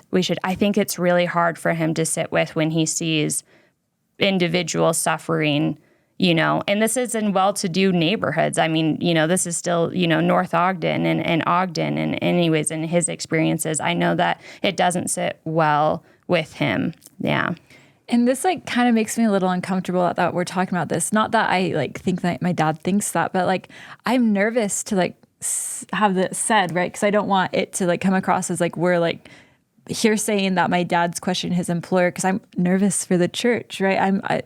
There's such a power grip on his situation that's kind of scary. And why can't you help be in a very healthy situation and in a very healthy way provide critique or question things, or without having your pension or your taken away from you, or your employment, or your means to finance, or even without your membership even taken away from you. It's sad that you can't critique in a lot of ways, that you have to live and operate in fear. Yeah, and that's kind of sad. But I do want to think that it is admirable that the church hasn't gone after Dave, right? And so that is Dave Nielsen. That we know of. Right. Yeah. I think that's great. And because I think that he signed an NDA, and maybe you could argue he broke it. I'm not quite sure, but they haven't sued him. They haven't sued him. And I think that's a very good thing, right? And I think that's admirable. If they want to rise above, I think that's the way you rise above, right? Because Scientology and maybe Jehovah's Witnesses, they sued. Maybe would have. Yeah. Right. So the church is better than Scientology and Jehovah's Witnesses. I think that's that way. The better way to go, for sure. The better way to go, to not sue people. But I also think that it's kind of naive if you think that if anyone thinks that Dave is the only person that questioned these things, right, with an Ensign Peak. Right, I think that's a very naive thought. Yeah, and there's a lot of people that I'm sure have thoughts, and I'm sure Dave was vocal within the organization before he had felt like he had to leave to get any sort of change. Yeah, I spoke, outraged, why weren't there other whistleblowers? But the truth is, when it's your salary, your pension, your reputation, maybe your marriage, there's just so many people where they just feel terrified, right? And they feel like they can't, or the consequences will be catastrophic. And I do want to kind of question this a little bit, where it's is Ensign Peak or this concept of this church fundamentally evil, or right? Because it's my husband works for Amazon, right? And Amazon, I don't think we're hooting as this great organization at all, but that's where I get half of our income from, right? And so at the end of the day, you kind of have to play with the devil or play with organizations you don't believe in to get paid and to do good work and to do your job. And at the end, that's capitalism. And so I want to be is that itself bad? And I come to the conclusion that Ensign Peak is bad in a way that's different than Amazon is bad. And maybe this is because I have to sit with the fact that my husband works for Amazon, is because these people aren't, it's their moral compass as well, right? And it's not just this organization that they can shut off and turn away from and take their salary and go. To be a member at Ensign Peak, you have to subscribe to the mission. You have to have a temple recommend. You have to ordain the prophet. You have to be okay with what they're doing. And so it's guiding your moral compass, not just your financial security. And I think that's questionable. Well, Amazon doesn't claim to be the one true church on this face of true. Or doesn't claim to be a nonprofit and like claiming that it's doing good. Doesn't claim to be the one true church. They've got to pay some taxes. Okay, well, we can talk about that because I'm pretty sure that they got pretty big tax write-offs for their new headquarters, right? So They get write-offs. they All get the time, tons. So do I think they're paying taxes?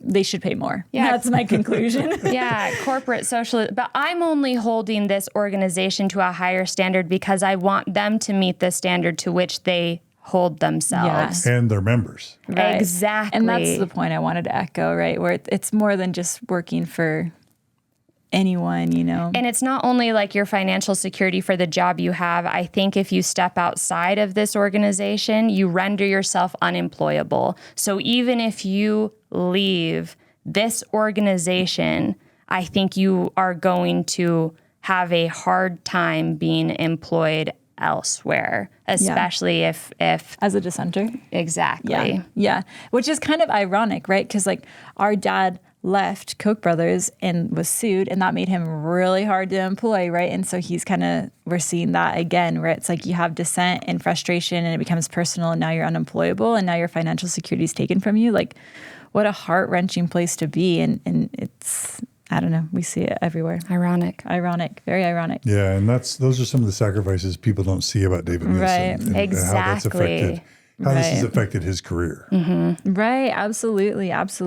Yeah. Okay, so do we want to jump now into the history and the critique? You were going to talk about the good. Mm-hmm. So that was all a disclaimer, or did we already cover it?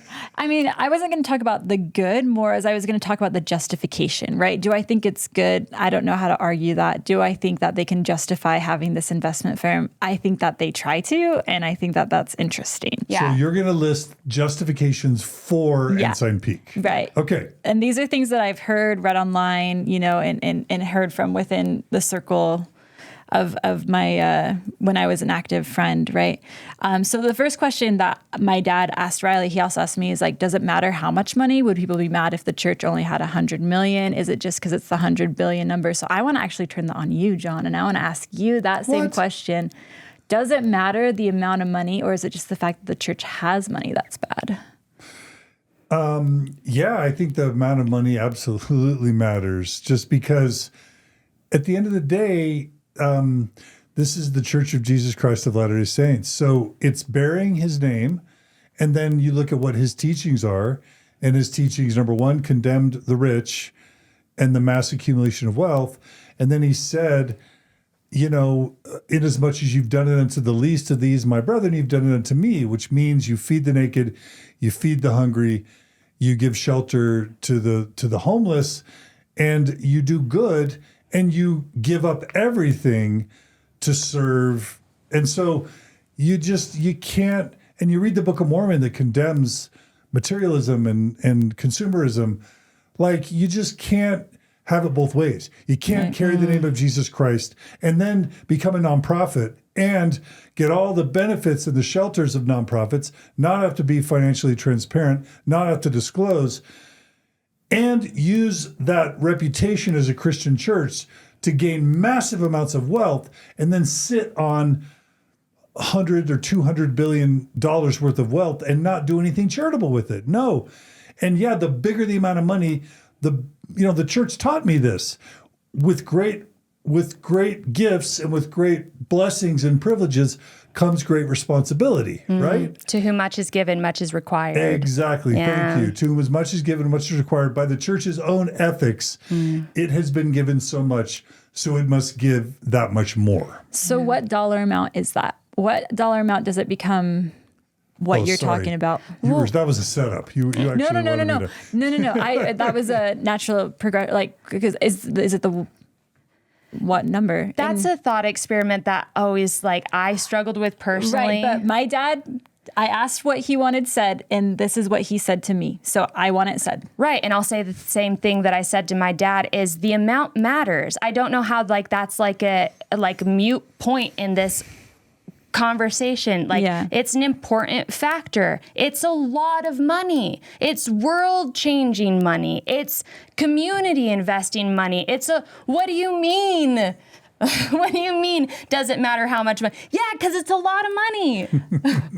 But is 50 billion a lot of money? Like, I don't care. That's 10 billion? I don't understand that I'm just amount of wondering money. what the number Humans is. don't understand that amount of money. Yeah. But they have the opportunity to Yeah. incredibly change Right. things. But that's a fair question. What's the number that an organization's allowed to hold Before without it's excessive corrupt. scrutiny? Yeah. Yeah. And yeah, do you guys know? Like, but it's a fair question. I get the point. Right. And it's, Especially if your ongoing annual budget is $7 billion right. and you want a rainy day fund, your rainy day fund is going to be in the billions at least. Yeah. I mean, financial advisors would say if you can have at least a year or two's worth of salary to help you get by. So I would say it's fair to say at least 20 billion, honestly. That could fund the church for at least a couple years Right. if all the income dried up. Right. That's Right? a fair answer. I think it's a good That's answer. a great Yeah, answer. I'm not fighting that. I do want to, the next thing I kind of want to justify, or like not justify, but like say, is like they did donate $1 billion.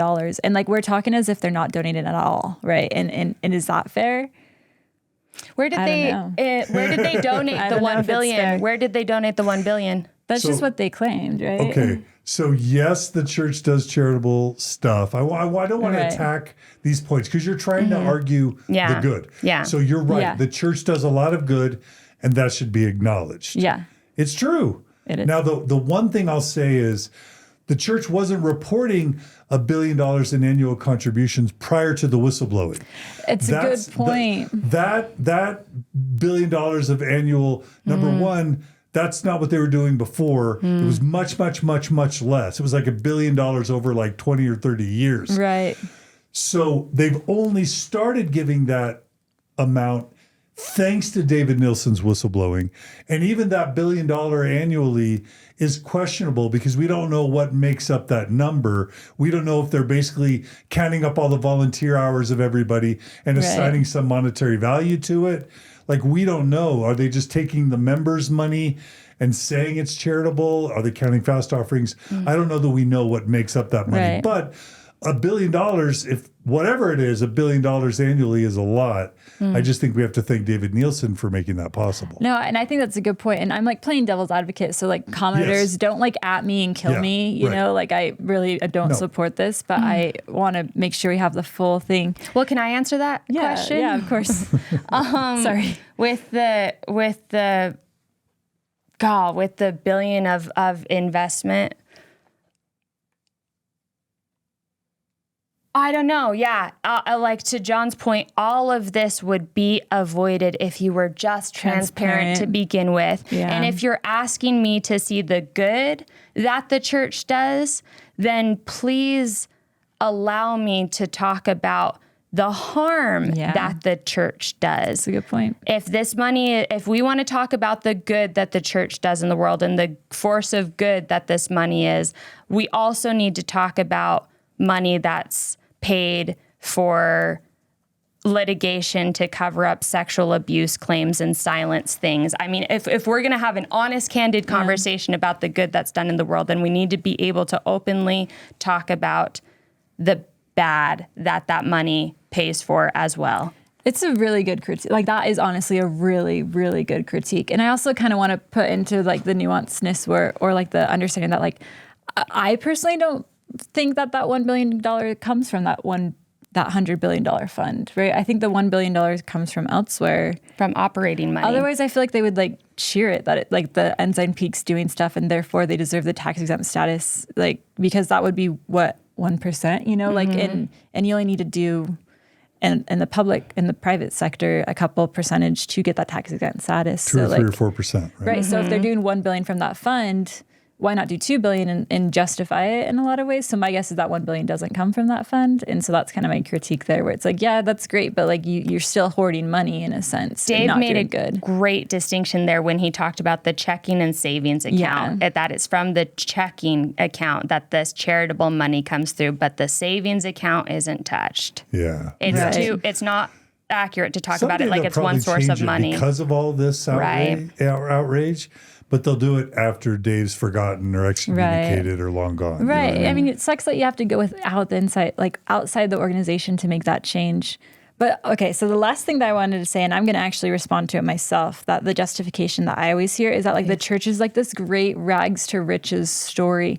And that rubs me such the wrong way, right? Because like for the average person going from $100 to $110, that's a lot of work, right? But going from $100 million to $110 million, that's inevitable, right? That's the famous quote. So like, at what point did the church not see they were going to get $100 billion? Was that at like 50 billion? Did they not see this coming? Like 25 billion? Like what point were they like, holy crap, we're having a ton of money. Like at what, and they're like, and it's going out of control. Like, what?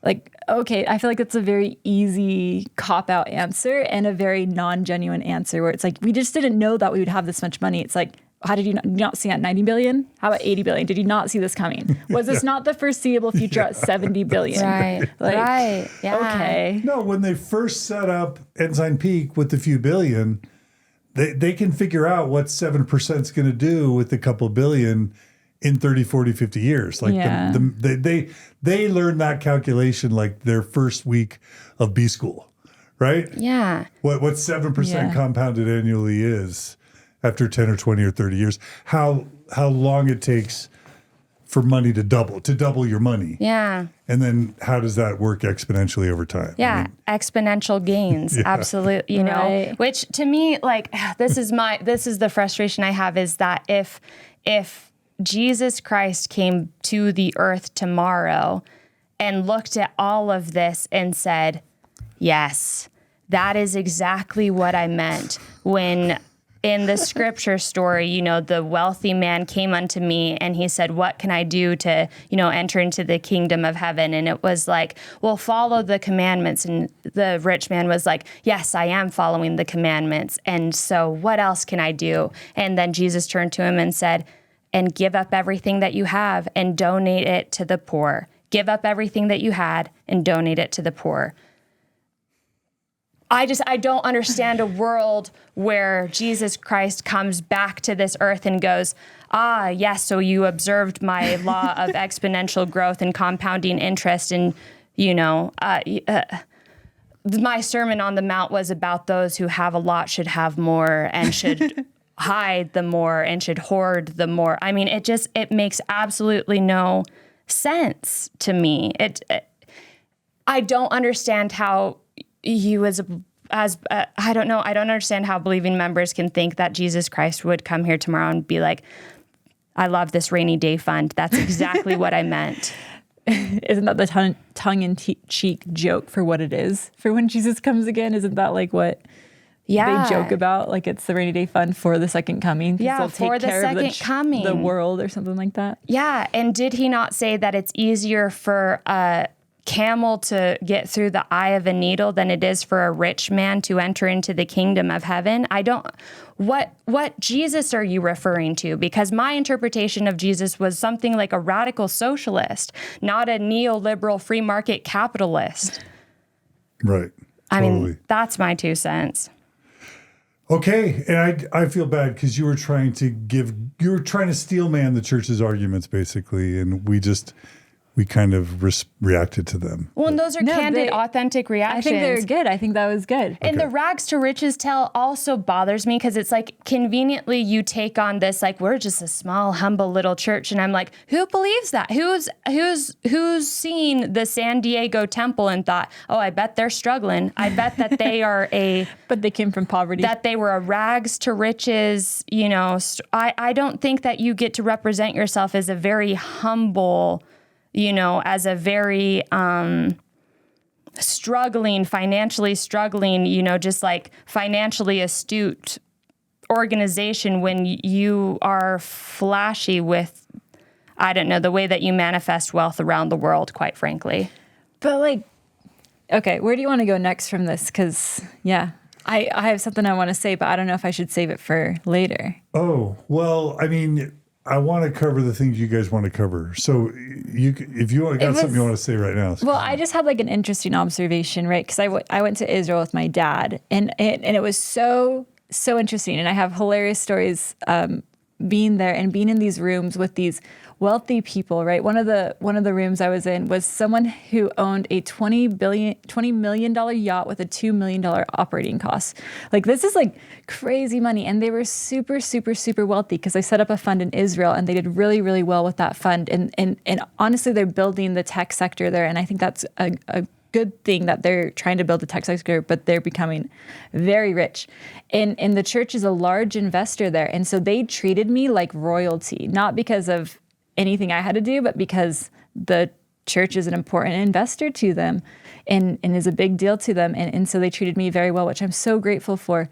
But it was interesting being in these rooms because they were rich. They were crazy rich, so rich. It's hard to like explain how rich they were, which is makes me feel weird. But I looked and my dad was the poorest person in the room, despite my dad being one of the most important investors and likely one of the reasons that they were so wealthy. He was the poorest person in the room by far, right? Because he works for the church and kind of what we talked about earlier, because you work at a loss working for the church, right? You can make a lot more out on Wall Street or like within like the different markets. And since he's choosing to work for the church, he's not getting to benefit from the investments that he's doing. So he's by far the poorest person in the room. And so I found that very, very interesting that you have these rich people enabled by the church. The church enabled them to be rich on some level by giving them money to invest, and they did those investments well.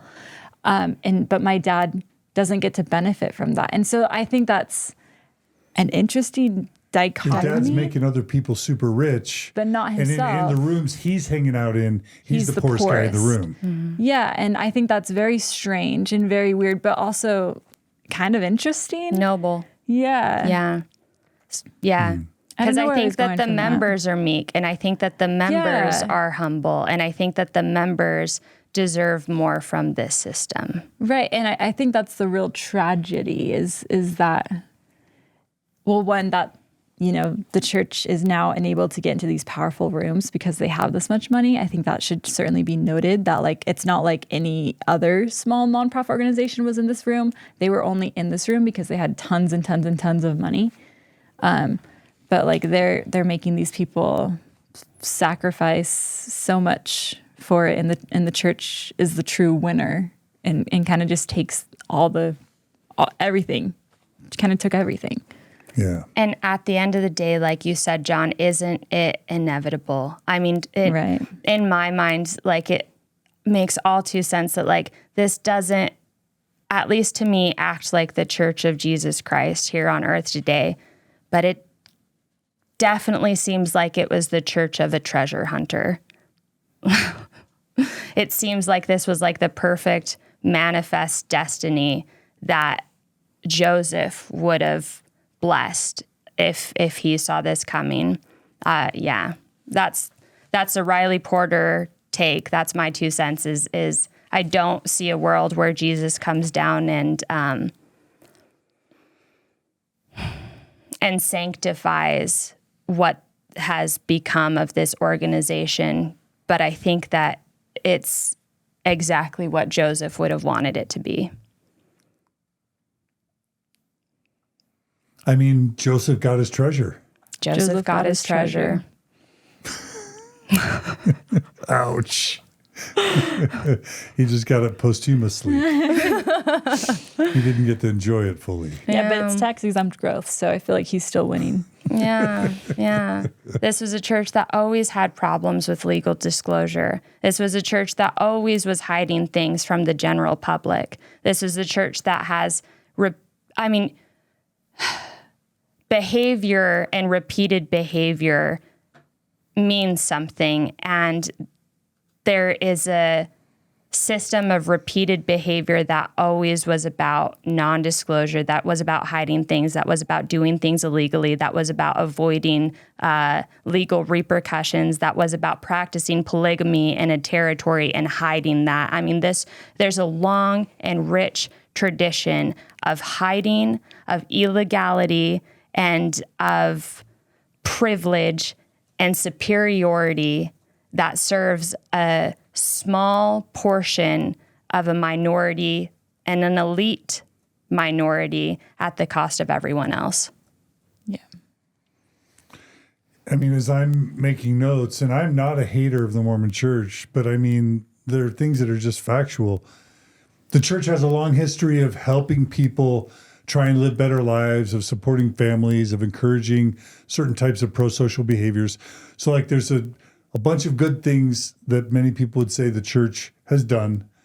And the Mormon Church has a super long tradition of hiding things, of deceiving people, of breaking the law, of using coercion and manipulation to gain power and wealth and authority, and of exploiting people with its power and with its deception. It's both.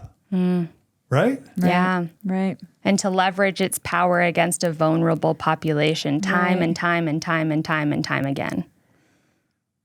Right. Right. It's, yeah, correct.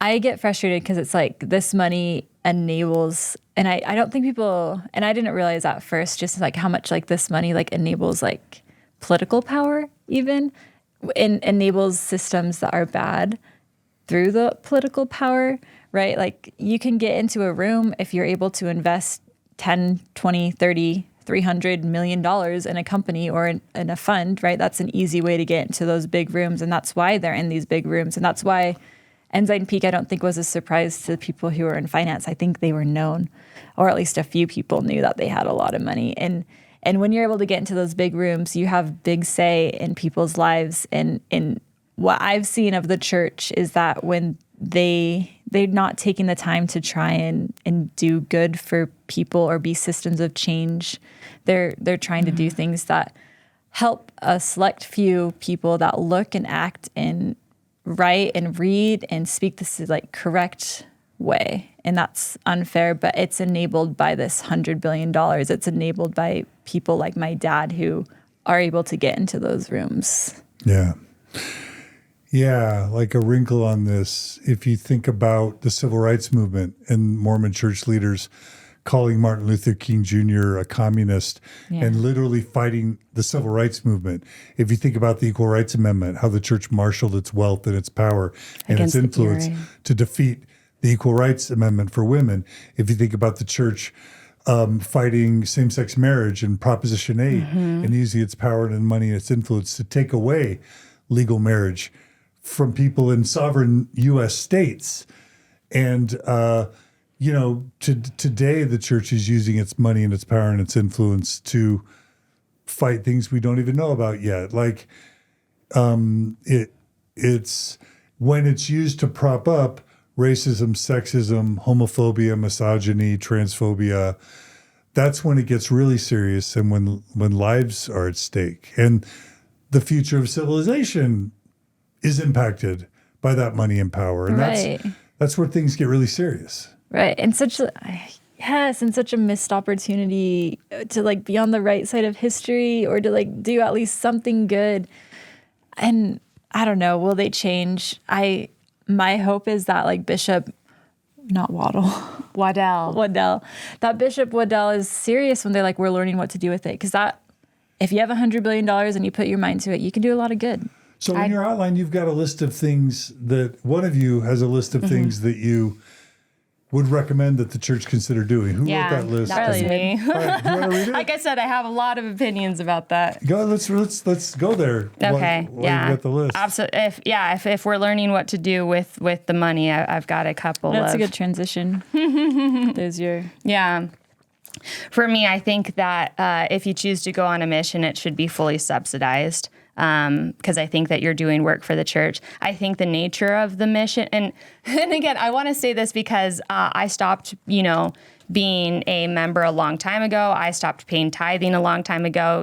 Is it appropriate that I have opinions about this nature? Probably not, but I hope that these ideas spread because this is still my tribe that I love. I want Mormons to be known as like a agent of positive change in the world everywhere. This is still my tribe. This is still my people. This is still my family. This is still my heritage. And so in those ways, I'm qualifying myself to these opinions, quite frankly. I think that Mormons should be fully subsidized. I think that the nature of missions can change, less proselytizing, especially if in your developing countries, but build schools, build communities so that they have access to clean running water. I mean, let's truly go out there and lift the experience of everyone that you interact with. Don't ask for tithing. And I don't think that tithing should be mandatory for you getting into heaven. I don't think that a 10% tithe should be mandatory for everyone. And quite frankly, the church has paved the way for themselves, because there was a president who said at one point this wasn't going to be necessary. Joseph F. Smith said that. He said there'll come a day when the church doesn't need the members tithing anymore. I think that day has come. It's my 2 cents. I think. Or if you believe in the law of tithing and you think that's a great thing, allow you to tithe to other organizations, support organizations that you love and that actually use that money to do good work, right? Right, but that it should be voluntary and it should not be mandatory. But if you want to tithe, all in favor of that. Yeah. Allow that. I think that the bishop's storehouse is a good start. And for non-Mormons, the bishop's storehouse is basically ways that you get food and other products to low and impoverished members. But they have to qualify. They have to ask their bishop for assistance. And then after they've asked their bishop for assistance, they get to go and kind of shop at what are these Goodwill stores. So I think that that's a good start. But I think that we can financially invest in members, especially if they are financially struggling. There's funds that could be set up for scholastic adventures. We could give more money to BYU students in scholarship. But if you're an individual member and you're facing bankruptcy because of medical bills that exist in your family, I think that you should be able to go to the bishop and say, we need financial help. And I don't think that the food coming out of the bishop's storehouse is quite frankly enough, because they can save families from bankruptcy. They can save families from losing their homes and becoming unhoused. I mean, you have the means to just give people money if they've come into financially dire situations. And there's already a system for that, right? Because you can access assistance through the bishop's storehouse, but I think it can go way further.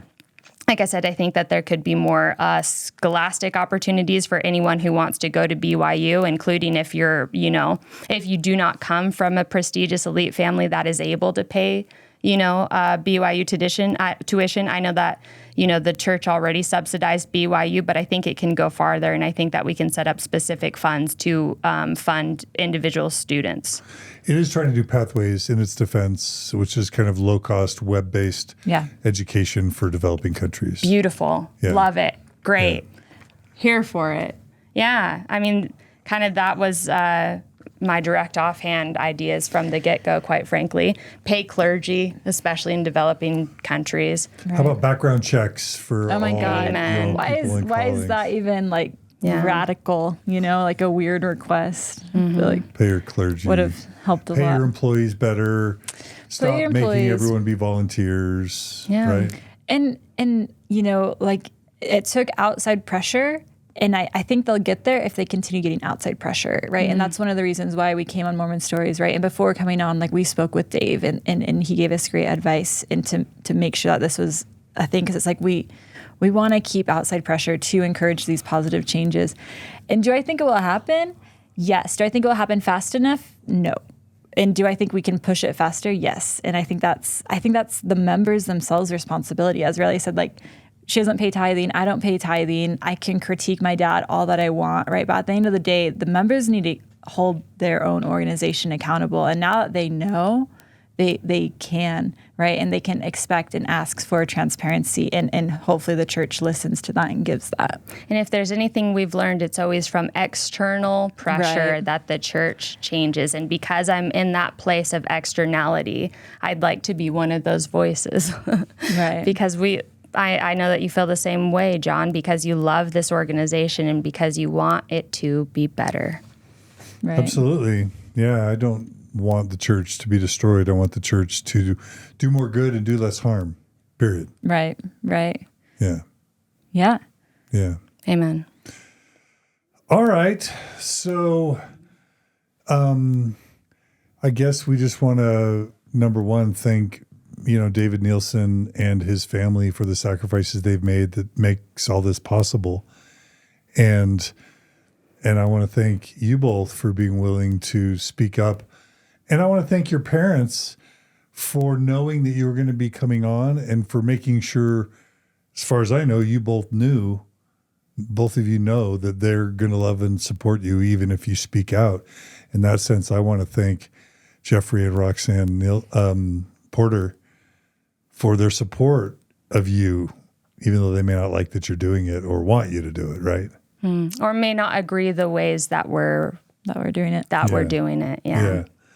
But mostly I want to thank you two for reaching out to me and being willing to lift your voice and share with us your thoughts and your intellect and your wisdom. It's 10 p.m. here, and we started at 10 a.m., so that's a 12-hour day. That's pretty amazing. And you both drove here. Drove 10 hours. Yeah. We drove 10 hours to be here. To be here. So that's amazing. No, so happy to be here, honestly. Thank you for the opportunity. Truly, truly appreciate it. Well, and thank you to JoCee. I never would have, valued my opinion enough to think that I deserve to be in these rooms and talk about these things. But JoCee was incredibly brave to think that we had something to say here and to contact you initially. So right, yeah. and thanks. Well, first, you're telling the story wrong. I actually reached out a few years ago, but I'd never get a response. So you reached out to me. Yeah, I reached out to Mormon Stories. Oh, yeah. a few years That ago. surprised me. Yeah. And I guess it just got lost, which is neither here nor there. I'm so sorry. But I want to thank you for taking an interest in our stories, right? I know that like a lot of people would be like, oh, like you're just here because like you're your dad, right? And I think there's some element of truth to it. No one would be interested in what we have to say about this except for our dad works there, and it's emotionally complex. But and it's timely, right? And it's timely and important. But I do value that like you made my story feel important, just like not involved with just Ensign Peak, right? We spent 6 hours on your two stories and 2 hours on the Ensign Peak stuff. So thank you for that. Yeah. My pleasure. No, thank you. And I also just wanted to make sure we didn't do unnecessary damage to your family relationships, and I hope you feel like we've honored that. 1,000%. Or any issues with my dad's employment. So like Mormon Church, if you're listening, like we really wanted to make sure to not, The Mormon Church is not scared about what two girls have to say on the side. Quite frankly, I promise you. But I do have a strong faith, dare I say testimony, that our familial bonds, although complicated and complex and baggaged in some ways, are stronger than all of this. And I've never doubted my parents' support and their unconditional love. And so I think that there's plenty of strength within the family, and I think that the church is not at all worried about what two girls have to say. I hope they take me on as a force. Yeah, I was going to say, well, and then in that light, I'll say for Timothy, go now, ye rich men, weep and howl for your miseries that shall come upon you. Your riches are corrupted, and your garments are moth-eaten, saith the two sisters, the two Porter sisters, that is what we see. And James, James 5:1. I love it. Were we going to tell the Bill Gates story really quick? Oh, yeah, that's an interesting story. Sorry to save that for the end. Right. And it's just an interesting story. I know that change is coming with an Ensign Peak because I have a friend or someone that I met during my finance kind of adventures that is high up at the Bill and Melinda Gates Foundation, and she's an incredible person. And I actually stayed at her house, which was so great. And a few weeks before the whistleblower came out, a few months even, I'll have to check my timelines, but definitely before the whistleblower came out, she flew out to Ensign Peak, not to give consulting or advice, but to tell her story and at least share what they're doing at the Bill and Melinda Gates Foundation. And I know that that was a grassroots effort within Ensign Peak to bring her out there, right? And I imagine that my dad was one of the leads of trying to do that, to bring her out there, to just give awareness that there's something that can be done with this money while also making it an investment firm. And so that did happen before, but it became very awkward because I was like, well, who paid for her to fly out? The Mormon Church didn't. They claimed to be like this lowly, humble church. They couldn't afford it. So either she herself paid her way to help, just share her story with Ensign Peak, or the Bill and Melinda Gates Foundation paid her to go, which is kind of what I think probably happened. And a few months later, it was found out that they have over twice as much money as the Bill and Melinda Gates Foundation. I imagine that was one awkward conversation afterwards to be like, oh, you were too poor to fly me out. I had to fly myself out to share my story and maybe inspire you to use your money for good. Ugh. So I think change will happen. I think that kind of shows that the church is so hesitant. But I think within Ensign Peak, I hope that we will see some positive change. Slow change. I love that story. And I'll just say, I was at Microsoft when Bill Gates sort of stepped down as CEO or reduced his software and oversight responsibilities and was really ramping up his involvement in the Bill and Melinda Gates Foundation. And this is 98 to 2004. Back then, it was widely known that he had become an expert in understanding, mosquito nets and water and malaria and natural disasters. He became a scholar and almost a scientific expert level understanding of poverty and famine and disease and hunger and water. And it was so inspiring because this is a guy who had already made his mark in the world. He had already become super wealthy and super successful, and every computer everywhere ran his software. And he's like, okay, I've done that billionaire software thing. Now I'm going to become an expert in making the world a better place. And we all knew that that's what he had chosen to do. And some of us were able to go hear him speak about it. And this guy is no dummy when it comes to alleviating suffering and poverty in the world. And I know that with the Jeffrey Epstein stuff, Bill Gates has become a little bit complicated, and I don't even know what's true and what's not. So I know for some people, they don't like that he would even be spoken good about.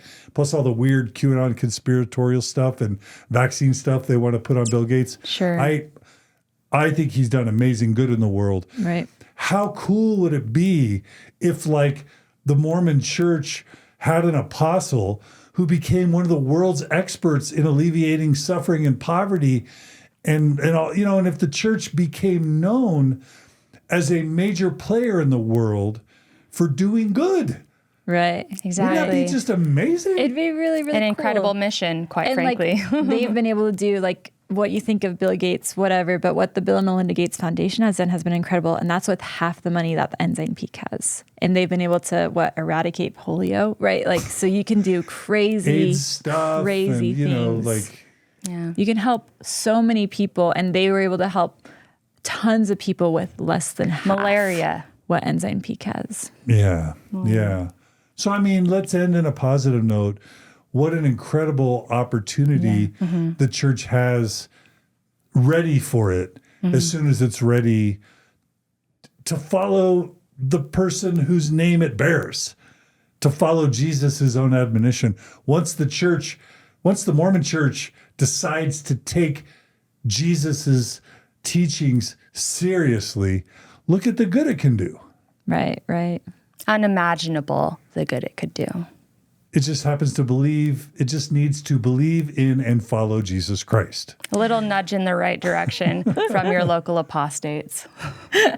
And David Nielsen. Yeah. Yeah. Well, thanks, Porter Sisters. This was super inspiring and fun. And I'm sorry it took 12 hours. Please don't apologize. Yeah, please don't apologize. Happy to be Thank here. you so much. Well, keep up the good work. What do you both have in store? Do you want to share what your future is going to be, or what you want to do in the world, or do you even not know? I'm in Bend, Oregon, so I really hope that John Larson and I become acquainted. Besties. Yeah, exactly. And whether we bond over beers or microdosing on mushrooms or whatever is the Oregon oregano way, I would absolutely love to build that community. And quite frankly, if there's any ex-Mos, post-Mos, transitioning Mos, in fact, even if you're more, I'm not sure I'm comfortable going to the church that I've seen in Bend, Oregon, but I would love to be part of a community in Bend, Oregon. So feel free to @ me, commenters, and give me a shout out. How do they reach you? Oh gosh, how do they reach me? I'm Rylee Coyote on Instagram, RYLEE Coyote with another E at the end. Okay. Or just Rylee Porter on Facebook. Don't I have I have a Facebook. Yeah, Rylee Porter personal. on Facebook. You're going personal. You might get. Yeah. Cool. Well, we'll see what happens. We'll see what comes of it. I'm really hoping John Larson, has a shout out. Exactly. Your DMs over there. Yeah. Rylee Coyote. Yeah, exactly. All right, there it is, John Larson. Yeah. I hope Kimmy doesn't mind. Okay. Yeah. Well, and he always has that open call that if you correct him, you are allowed to correct him on something. And my last one is in the last superiority episode. He said that Henry VIII beheaded 4 of his wives, and it's 2. So let's talk about it.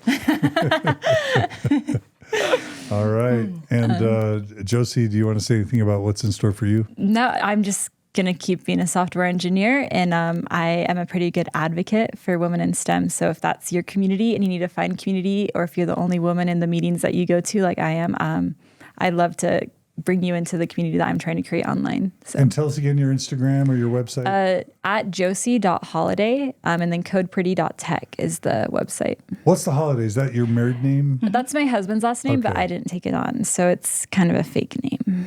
JOCEE.HOLLADAY.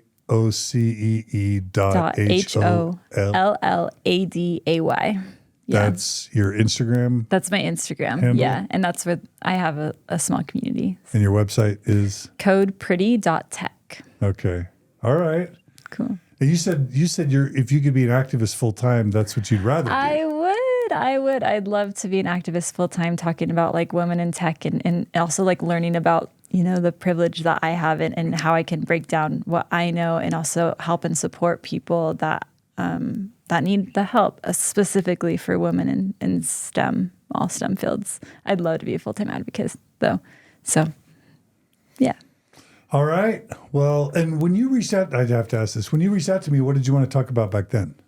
That was in 2019 when she first reached out, which was the first time that. Were you wanting to do an interview then? Well, I think that. I don't know. I don't know why I reached out, but yeah, I sent you like the same message. Actually, I was like, by the way, the CIO of Ensign Peak was my bishop. At this time, I hadn't been married, so I didn't have that. But wasn't married by Ensign Peak people. But I was like, I know them. If you ever want to talk about the Wall Street Mormons. I mean, yeah. Quite frankly, I nudged her. I was like, JoCee, you're an influencer. Reach out and see if John wants to have a conversation, and it happened. So. I'm just happy to be here, but it is through JoCee's bravery to reach out and to say something and to There are hundreds of messages I get a day that I'm could not able not to answer. even imagine. I couldn't even imagine. So I'm not offended. No. I'm just saying I am tormented by the fact that I just can't answer the texts and the emails that I get. I just can't. So I just offend everyone, including close friends. Close friends and family are constantly mad at me, thinking that I'm mad at them. Right. When really I just literally can't handle and I'm not trying to brag. This isn't a flex. Right. I hate it. Yeah. So I'm sorry, but I know you're not beating me up, but I hate that part about my life.